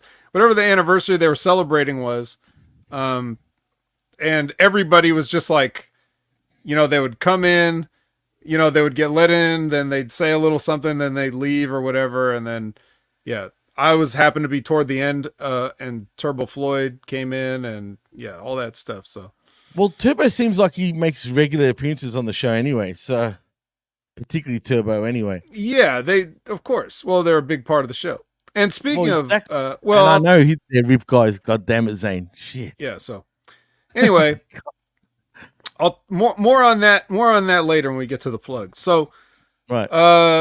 let's see. We have the Glamour and we have Anna Jay are walking. Except Jay is not only walking, but she's talking it. She's cutting a promo right to the camera. Sure Are you is. convinced? Not really. What I was looking at, which got my attention, was her "Let's Get Physical" pants.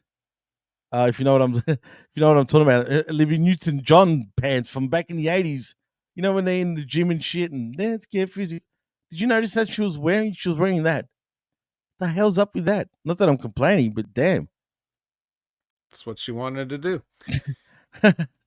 This is the point where they put up that graphic that said, I wrote it down as Mox takes Philly.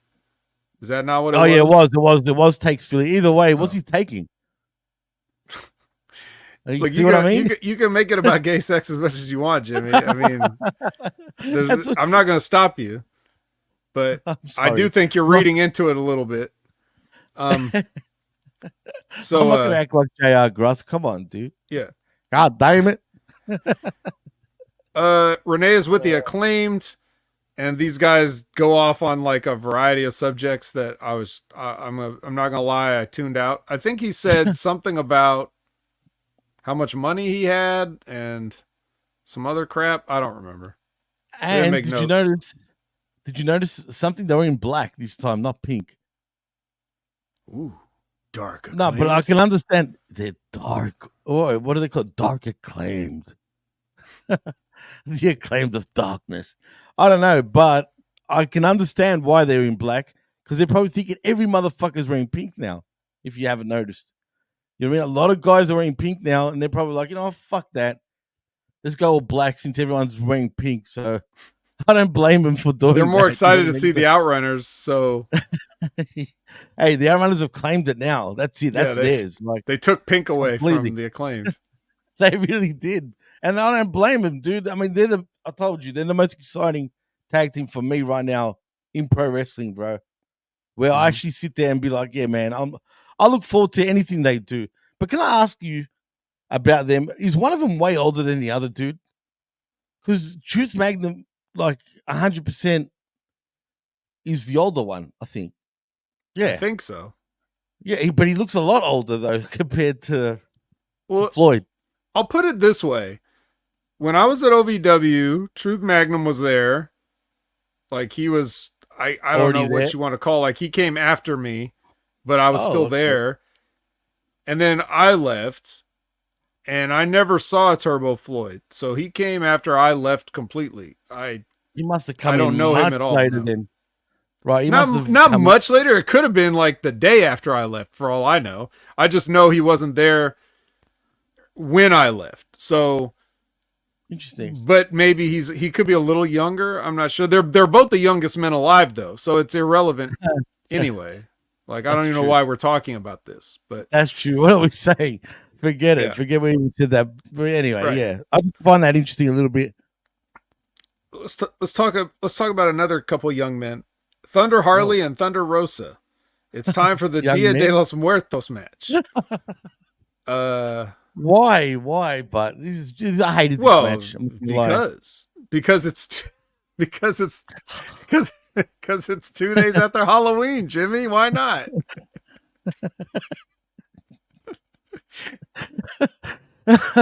Oops. Fucking hell, man.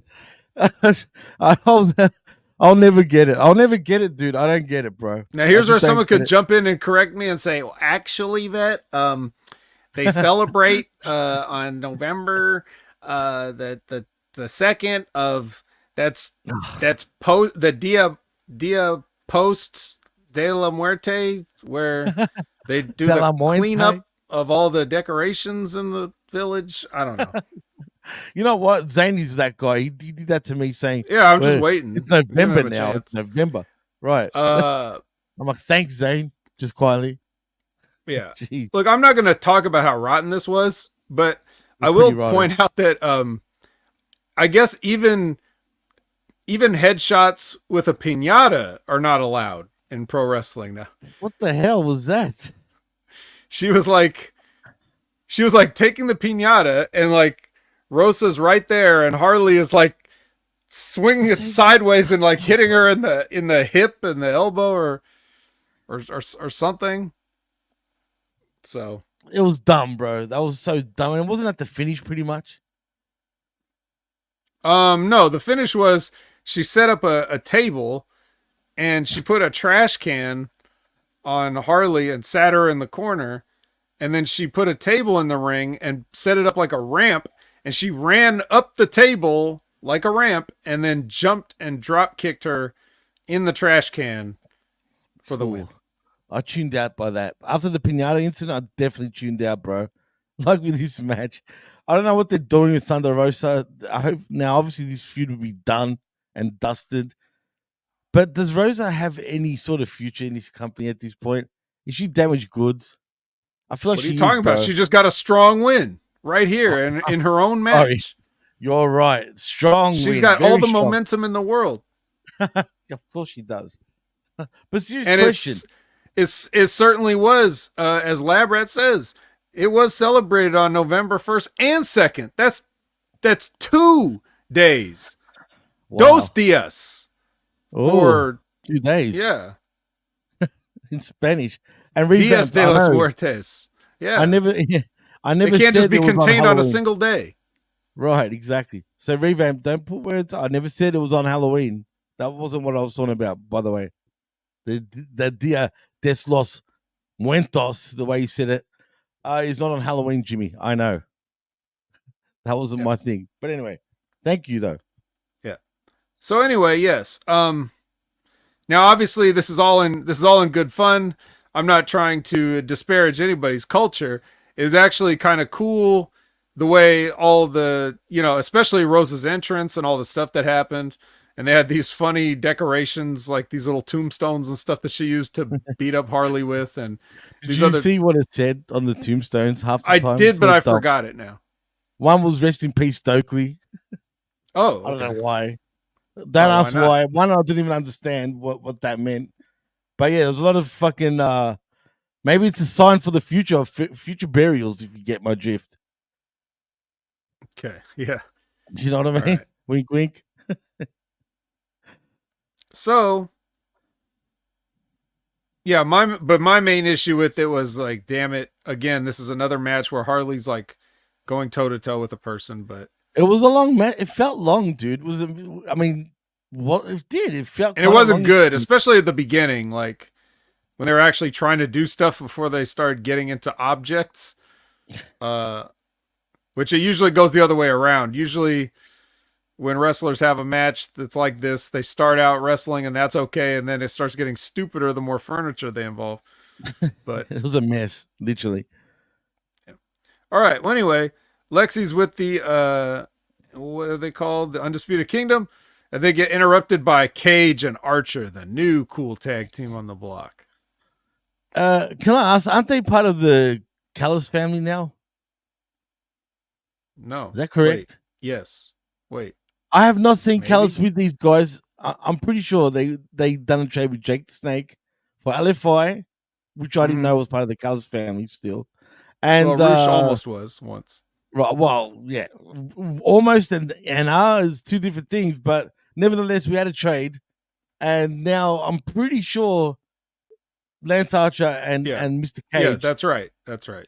So Don should have been here, but he's never with them since the first day. That was it. They don't even acknowledge. They don't even acknowledge these guys, dude. Well, neither are we, because the next match is Commander coming high off of his strong win against Kyle Fletcher, who is nothing like Will Ospreay. He's nothing like Will Ospreay. You know how he's going to separate himself from Will Ospreay now? How? He's Jimmy. He's changed his ring gear. He's now wearing the diaper. He is, which is weird. I wonder. Classic diaper. Yep. The classic diaper, man. For anyone that doesn't understand the joke, we're talking about, traditional wrestling tights. Okay, just quietly. They're trunks, right? Right. But they're long enough that you pull them up over your fat lower stomach.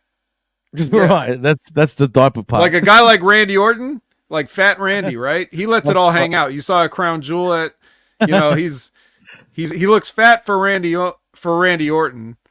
and Kevin Owens looks thin for Kevin Owens. So they've kind of like switched places there, but Randy's got those cut trunks, right? That he doesn't pull up over his stomach, but Kyle Fletcher is just a little bit of skinny fat right now.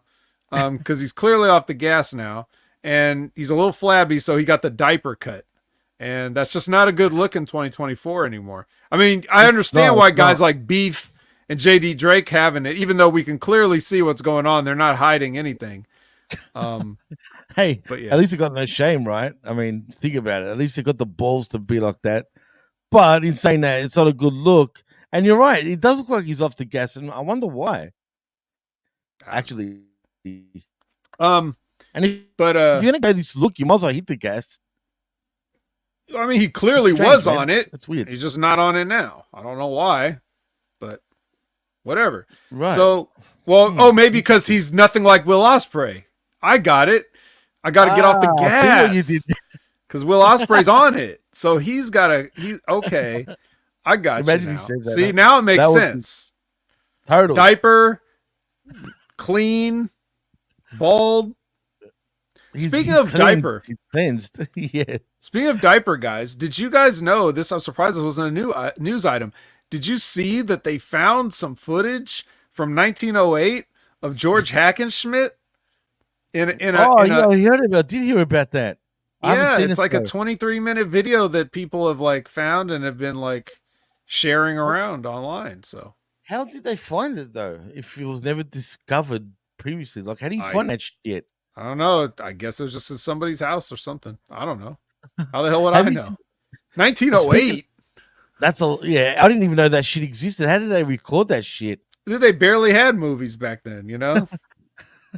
What movies? Was there even movies yet? I don't think there was. Yeah, well, yeah, like film existed, but it's not like it is even like maybe 10 years later after 1908. Well, really, the 50s was the boom period, wasn't it? In terms of television and movies and stuff, right? No, it was before that. 40s, maybe 30s. Actually, the 30s was maybe. They've been making movies since the 1900s, but I just find it interesting and convenient that this footage was found, and it looks pretty decent for what you'd expect for 1908. But anyway, yeah, guys, just Google George Hackenschmidt and whatever and news. Like hit the news tab on your Google, and it'll bring you up to it. You even if it isn't real. It's still pretty cool. You never know. It might not be real, as a matter of fact, man. Actually, you're probably right. It could be AI, dude. That's what's fucked up. You don't know. But there was footage even speaking of those days, but not really that back. The precursor to the Flippy era. Have you seen those videos? Where they're jumping off these platforms? I can't find it anymore. I've wanted to find it. But no shit, these guys will jump off. Think of them as jumping off diving boards, right? But they all sit outside the ring, and these guys will do amazing shit for that time. I'm like, damn, that's way ahead of its time at that time. But I cannot find the video anymore. It came up on social media once a couple of years ago, and I so want to find it again because it just looks ridiculous the way they're just all running around and boing. They were getting high though, bro. Really high. Like it was crazy. Well, that's a good transition back to the match. Commander versus Kyle Fletcher. Right. Absolutely. Anyway, yeah, these guys, I guess the announcers put it best. I believe Nigel put it best when he said that Fletcher was looking to make a statement, but he got a fight instead. So, unnecessary too. Yeah, it was a good match for what it was, but it actually was decent, but it went for ages, bro. Again, right. Well, I would have rather had this be the main event. I mean, wouldn't you? Yeah, me too. Yeah, absolutely. Especially considering what we ended up getting. But it was probably the match of the night too. Actually, Vet, for sure. Oh, well, easily because there was no other matches really, and you'll see what I mean as I go through this. Yeah.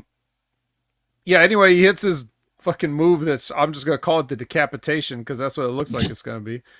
And then Mark Davis comes out because Kyle's gonna beat him up some more because that's all anybody can do. It's either I'm gonna interrupt your promo while you're doing it backstage, or you're gonna beat up your opponent after the match and I'm gonna run out and save you. So it's one of those two, and Mark Davis chose the second one.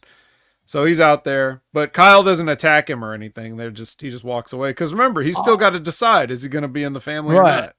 And I've got a feeling he's actually going to join Kyle, dude, in the family eventually. He's going to turn on. Should. Because if he doesn't, who's he going to go with? There'll be nothing for him. That's what I mean. And I feel bad for him. Will Ospreay ain't even the United Empire anymore, really, technically. Technically, he might still be in it in name, but it's not like they're going to come over and help. And if they do, then we're going to have to hear everybody on social media be like, who are these guys? I don't know who these guys are. I don't know who the Great Okan is. I guarantee you most of them don't know who the Great Okan is. 100%. All right. So here's that thing where Daniel Garcia takes a different approach to Lil Brooks. They're in the back in a red TNA lighting backstage area. What was up with the redness though, man? What were they doing? Were they developing photos maybe? Because they do that still. Maybe. They don't have like mobile phones anymore. They don't have any cell phones with digital cameras. Doesn't exist yet. No, man, this kid's a throwback to an old generation. Oh, you're right, because he did say he was a Nepo kid practically. Mm-hmm. Without saying Nepo kid, if you know what I mean. I mean, and why was he's a Nepo kid for the wrong business. His dad wasn't a wrestler. Well, that was Garcia was practically saying that without actually saying those words, but alluding to, I had to fight my way into this business. Unlike you fucking didn't have to do shit pretty much. So, yeah, please continue. All right, well, let's go through this quickly. Cage and Archer versus Sean Smith and Joe Keys. Joe Keys. Is that like a little joke? I think this guy's been in Ring of Honor a long time. Really? Okay. All right. I don't know who Joe Keys is, but as long as he doesn't lose his keys, I'm sure he'll be fine. Well, I don't know if he was going to lose them, but Cage and Archer were beating him up after the match, and then the Undisputed Kingdom hits the ring to prevent a further beating. So this is the second time in a row we've got that. First Mark Davis, now this. Then we see Shane Taylor warming up. And then Lexi's with AR Fox. AR Fox, who was never around, but he gets 2 words out before Nick Wayne, Kip, and his mom interrupt. Not Kip's mom, Nick's mom. They all interrupt, and Nick Wayne cuts a promo. That's a great idea. Better than AR Fox, I guess. Then Chris Statlander cuts a promo. That could be the worst of all. Then Jon Moxley comes out and cuts a live promo to Orange, and he says that Wheeler Yuta is a Philly hero. Orange, not a Philly hero. Yuta's a Philly hero. And all this talk about Philly heroes is making me hungry. And then Action Andretti hits the ring, and he's like, I'm a better Philly rep than anybody. And then Pac jumps him from behind. And then Bryce Remsburg rings a bell. And then we get Action versus Pac, so it's action-packed. And then action-packed. Whoa, yeah. I like it. Action-packed. And then Pac puts him in that bastard lock thing that he does. I forget the name of it. But properly though this time he actually right. So he's choking him. He's like, no plastic bag necessary. I'll choke him to death with my hands. And then Orange Cassidy cuts a promo to interrupt this. And then Jon Moxley sends Wheeler Yuta after Orange. And then Wheeler Yuta hesitates to hit Orange with the chair. And then Orange takes the chair from Wheeler Yuta. And then Yuta gets Orange punched from Orange. And yeah. You know what was even more dumb about this? Moxley and Orange want to get their hands on each other, right? But when Moxley started running towards Orange, he ran off like a bitch. He was like, fuck this. But with you, that's all good. I'll put my hands in my pocket. Go hit me with the chair. Do it. I've got my hands in my pockets. You know what I mean? It's just the logic is a bit stupid. But also, tell me if I'm wrong here, but there was something off about these guys. I'm not talking about Orange. I'm talking about the owners, the ownership, whatever you want to call them. Did you notice Marina Shafir looked like she was almost crying, like when they first came out? And her makeup was a little off. Like she looked, I don't know if she got an earful right before that segment, but her bottom jaw was even quivering a little bit. It was weird. I'm like, what's wrong with her? Why is she acting weird? Do you know what I mean? So, that's just something that really stood out for me. For whatever, go back and see what I mean. You'll notice, like, did she ever wear like makeup, like eye makeup? Yeah. Like I'm talking about when I say eye makeup, I'm not talking about like what chicks wear. I mean like like a tattoo, like draw a tattoo fucking on her face, for example. Well, she was doing that like the Ronda Rousey look. You know, Right. when Ronda started putting that.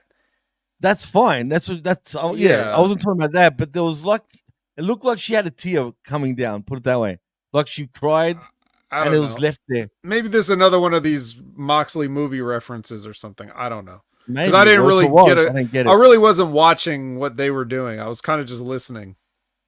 Oh well, for me, it kind of stood out. I don't know why, but it did. And then she was fine once all the shenanigans were happening in the ring. She was all good, but before that, she looked like she was crying for whatever reason. Don't know what was up with that. Well, maybe she was thinking about how Malachi is going to have a match with Adam Cole, and that she might have to watch it. Maybe she was thinking that, and she started to cry because that's what Malachi did. He cut a promo about it, or on this vignette. So maybe, maybe she saw that and was like, "I don't want to see Adam Cole anymore.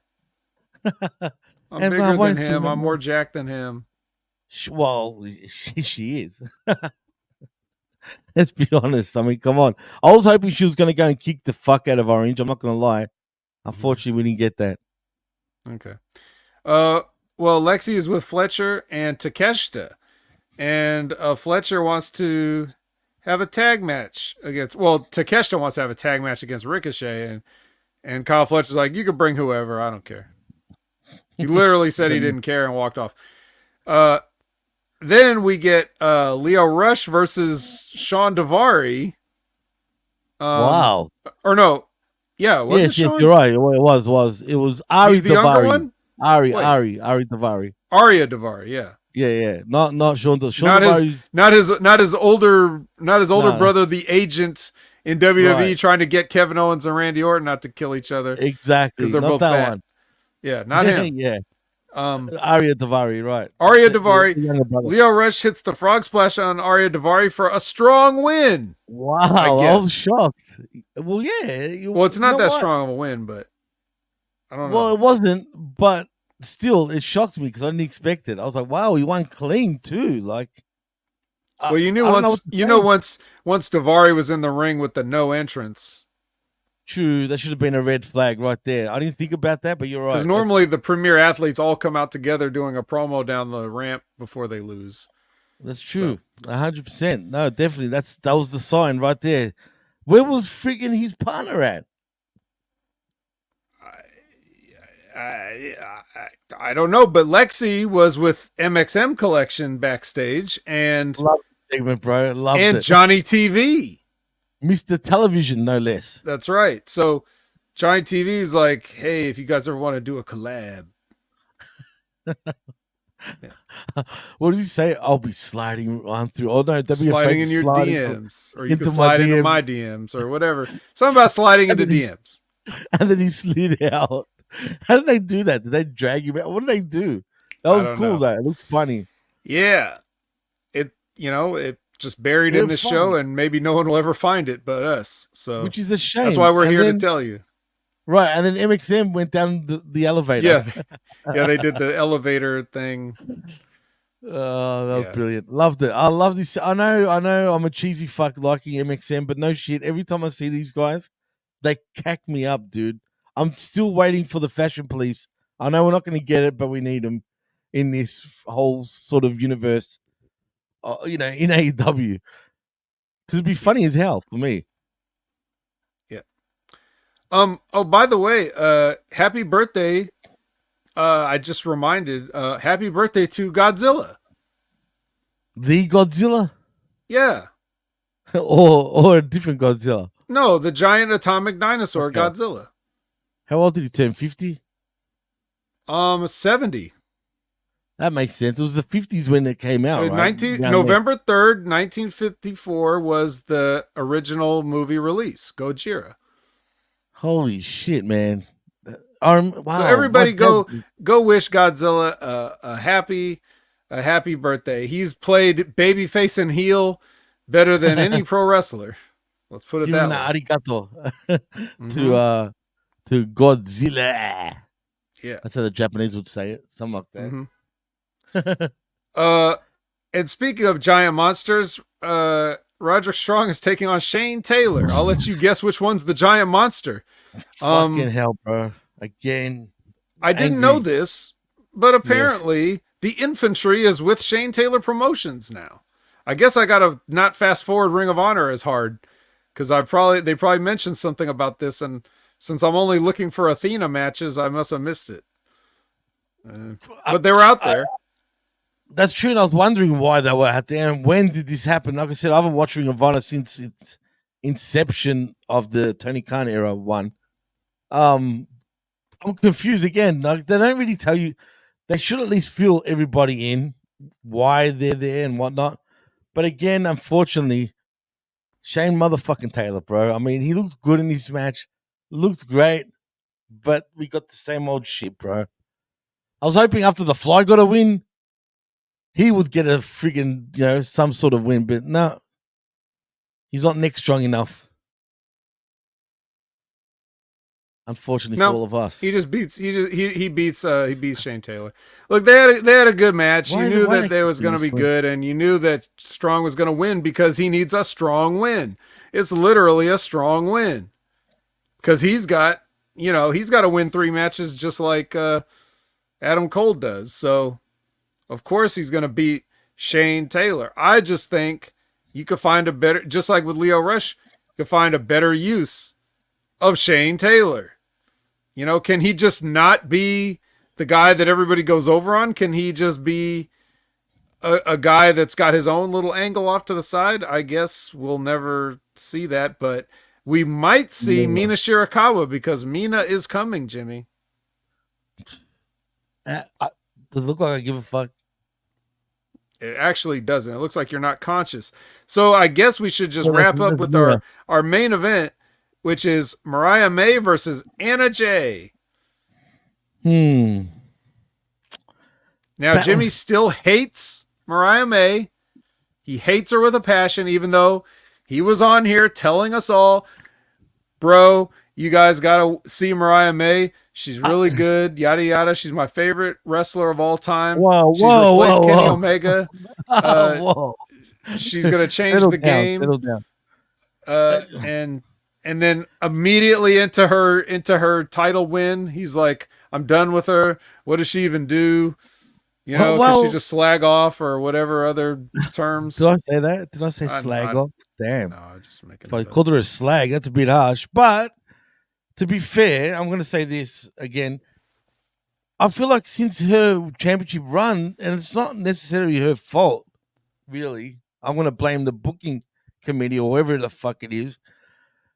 Look at her, man. She's champion, but again, she doesn't feel like the champ, like the focal point of the women's division, which she's not. It's clearly, money. That's the focal point, right? And I feel like they've gone backwards with that championship, man. And her being champion, there's no spotlight on her, dude. Does it feel like they're giving her any sort of spotlight for anyone to care about her being champ? No, she's not even utilized on the A show, bro. She's on she was the last match of the week, so she's the main event of the whole week. If you want to look at it that way, if you want to look at it like that, cool. But it's all smoke and mirrors. It's all bullshit. You know what I mean? So, I mean, it's true, man. And I like her. She's hot. She's gorgeous. Whatever. And she's trying, and she's pretty violent too for what for who she is. But. She did have to be in there with Anna Jay, though. That was the rough part. I get that. I understand that. And she's way better than Anna Jay. Let's be real. I mean, at least Anna Jay, wasn't it on the promo right before the match, she was saying how she was really green and all this bullshit. And but now she's come back from Japan and she's so much better. She's not green anymore. But she really improved, though. She's improved. Not enough. At times she looks like she has, but not enough. Right. Exactly. You know how when like good athletes or whatever, when people say they make it look effortless, right? Right. Like right. that, like when they talk about the greats of all time, the Michael Jordans and all this whatever. Well, they'll say like they make it look effortless. They make it look easy. They make it look like anyone can do it, because they're so good and they're playing against the best of the best, and they They make it look like that. And you've heard that about wrestlers too. He makes it look effortless. Well, Anjay's the opposite of that. She makes it look like the simplest things are the most complicated things in the world. She's so slow. Bad. She's so slow. Her face never matches what she's doing. Like, she's not reacting. She's playing out the match like at the speed that if I was running through something in practice, I would do it. And that's how she does it in the full match. Some people, I don't know if she can, again, this is the same thing about Camille. Like, I don't know if they can get it at this point because it's been long enough. It's been way too long, man. And you know what? I think they're gonna get injured out of the business before they ever pick it up. Really? You think they'll injure themselves out of the business? It's not that I think they're gonna get injured. I just think it'd be more likely that their bodies will break down over time long before they will ever actually, the light bulb goes off and they get it, because the mental aspect is one of the last things that you get. Usually going through the physical motions and stuff, you practice that enough and then that you get that down. Then you learn about the psychology and the character and all that stuff and how to put it together later. Mm-hmm. But all these years in and the motor skills aren't even there yet. She's just not, it's just not there. So it's not, she's struggling with it. She's having a hard time. She's having a hard time learning. I don't know what it would take. Maybe it's not. Is she getting false treated bullshit? Like, in other words, you're doing great. You know what I mean? Blah, blah, blah. You're great. Don't worry about it. You're this and that, but really, they're feeding her false information. And in her mind, she's probably thinking, and she did say this actually in the promo, I'm not green anymore. I'm not as green anymore. I'm so much better.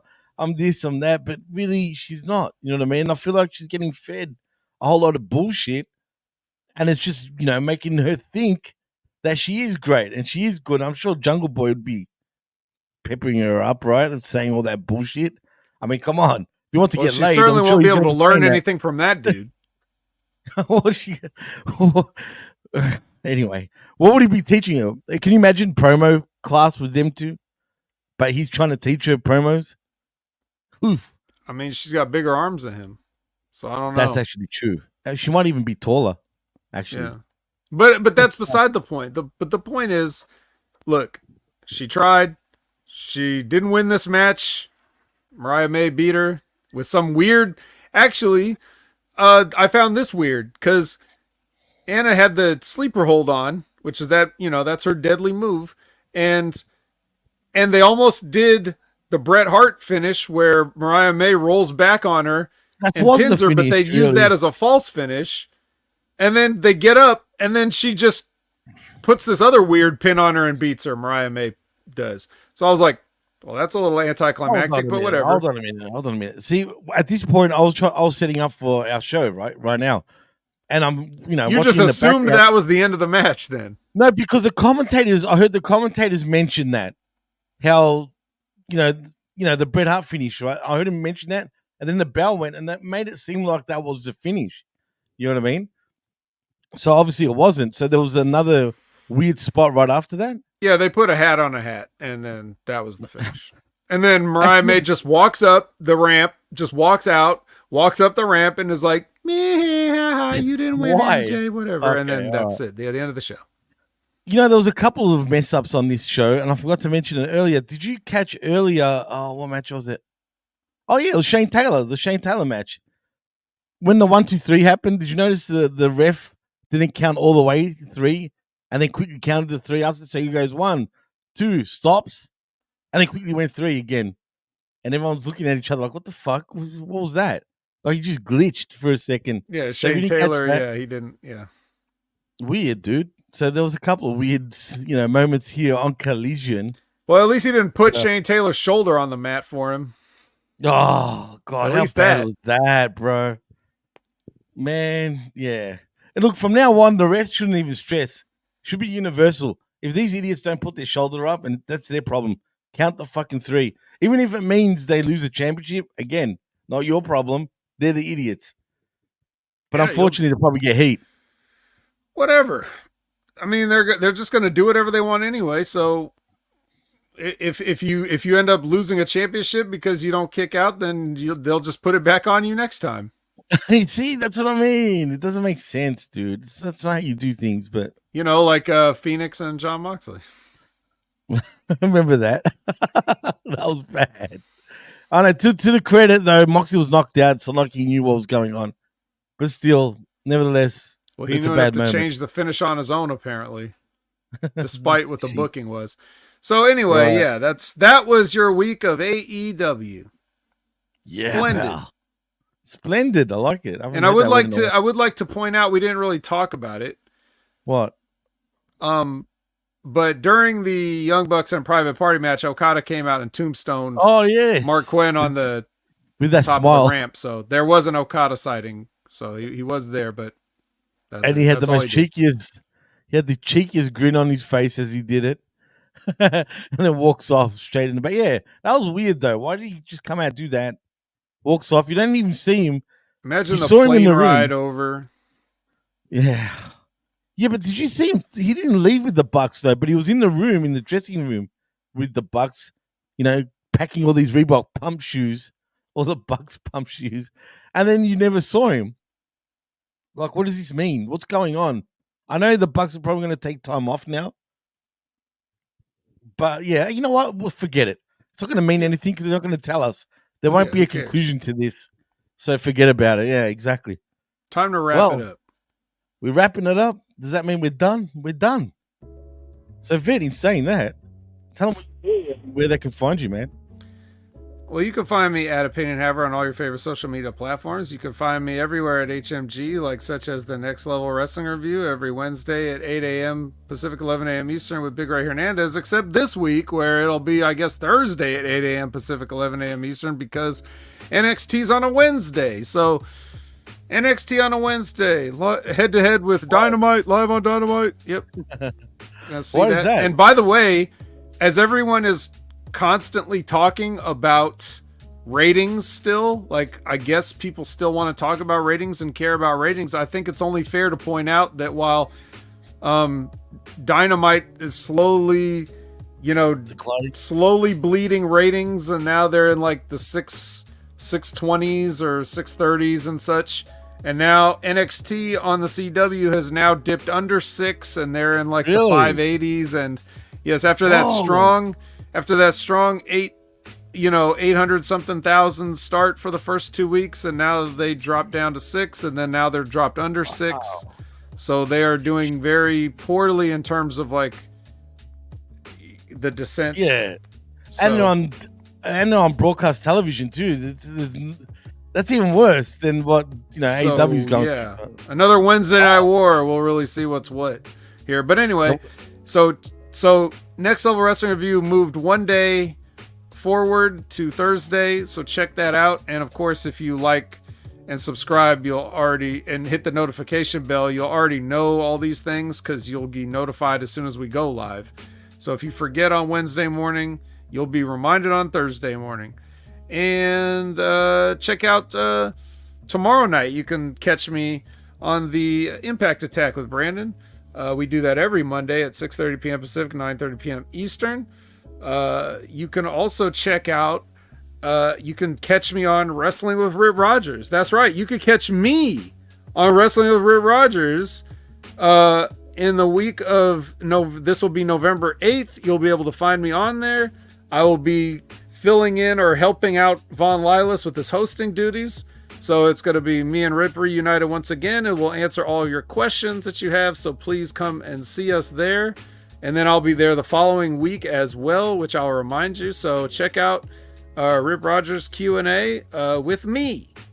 And that is at the concrete time of, well, actually, since I'm on it, it's got to be a concrete time of 8 a.m. Pacific, 11 a.m. Eastern. So check that out on Friday. And and then of course check out the Stevie Richards show. Lots of stuff going on over at Stevie Richards, all his channels. This most recent thing, he's talking about what it takes to be a wrestling superstar, like if you were to build one from scratch, and so on and so forth. Interesting conversations. So definitely check that out. Check everything else out. That's pretty much it. What do you got, Jimmy? That's about it. And there's the Impact Attack. I don't even There think it it was is. there, but yeah, there it is. Well, what I've got is Tuesday morning, 10 a.m. Eastern, and that means 9 a.m. Central, I believe. It is like a Raw with myself and Big Ray Hernandez, where we talk things all WWE Monday Night Raw. That's Tuesday mornings. Also, later on in the week, Saturday mornings, 11 a.m. Well, actually, I don't know what time anymore because John hasn't been around the last 2 weeks, but it's all right. I'm there to cover him. But nevertheless, I think we start at 8 a.m. these days, I think, which is very early. I don't like it. I'm not going to lie, but we'll see what happens. But generally, we start at 11 a.m., but now it's gone down to 8 a.m. Eastern, 7 a.m. Central. Whether you guys tune in or don't, I don't blame you because it's pretty freaking early. I'm not going to lie. On a weekend, no less. But it is a Smack Attack, and you can catch this week's Smack Attack with myself and Dr. Jeff Littman, where we had the Crown Jewel edition of the Smack Attack, where we obviously review Crown Jewel. I'm pretty sure me and Ray will also be talking Crown Jewel on Tuesday. But after that, right here on the same bat channel and the same bat time, it is that Wreckage with myself and the vet, of course, in exactly 7 days where we cover AEW. So that's that. I don't think I'm doing anything else that I can recall, but I think that's it for now. So in saying that, I just want to thank everybody for joining us. You've been great. Especially today, man, the numbers have been steady all the way through, and we appreciate that. But please, most importantly, share this channel out. I keep saying it, and it keeps going up every time I say it. But man, we got to get to that 1,000 mark. It'll be very much appreciated if you guys share, like, subscribe right here at Hameen Media Group YouTube channel. So keep going till we get to that 1K mark.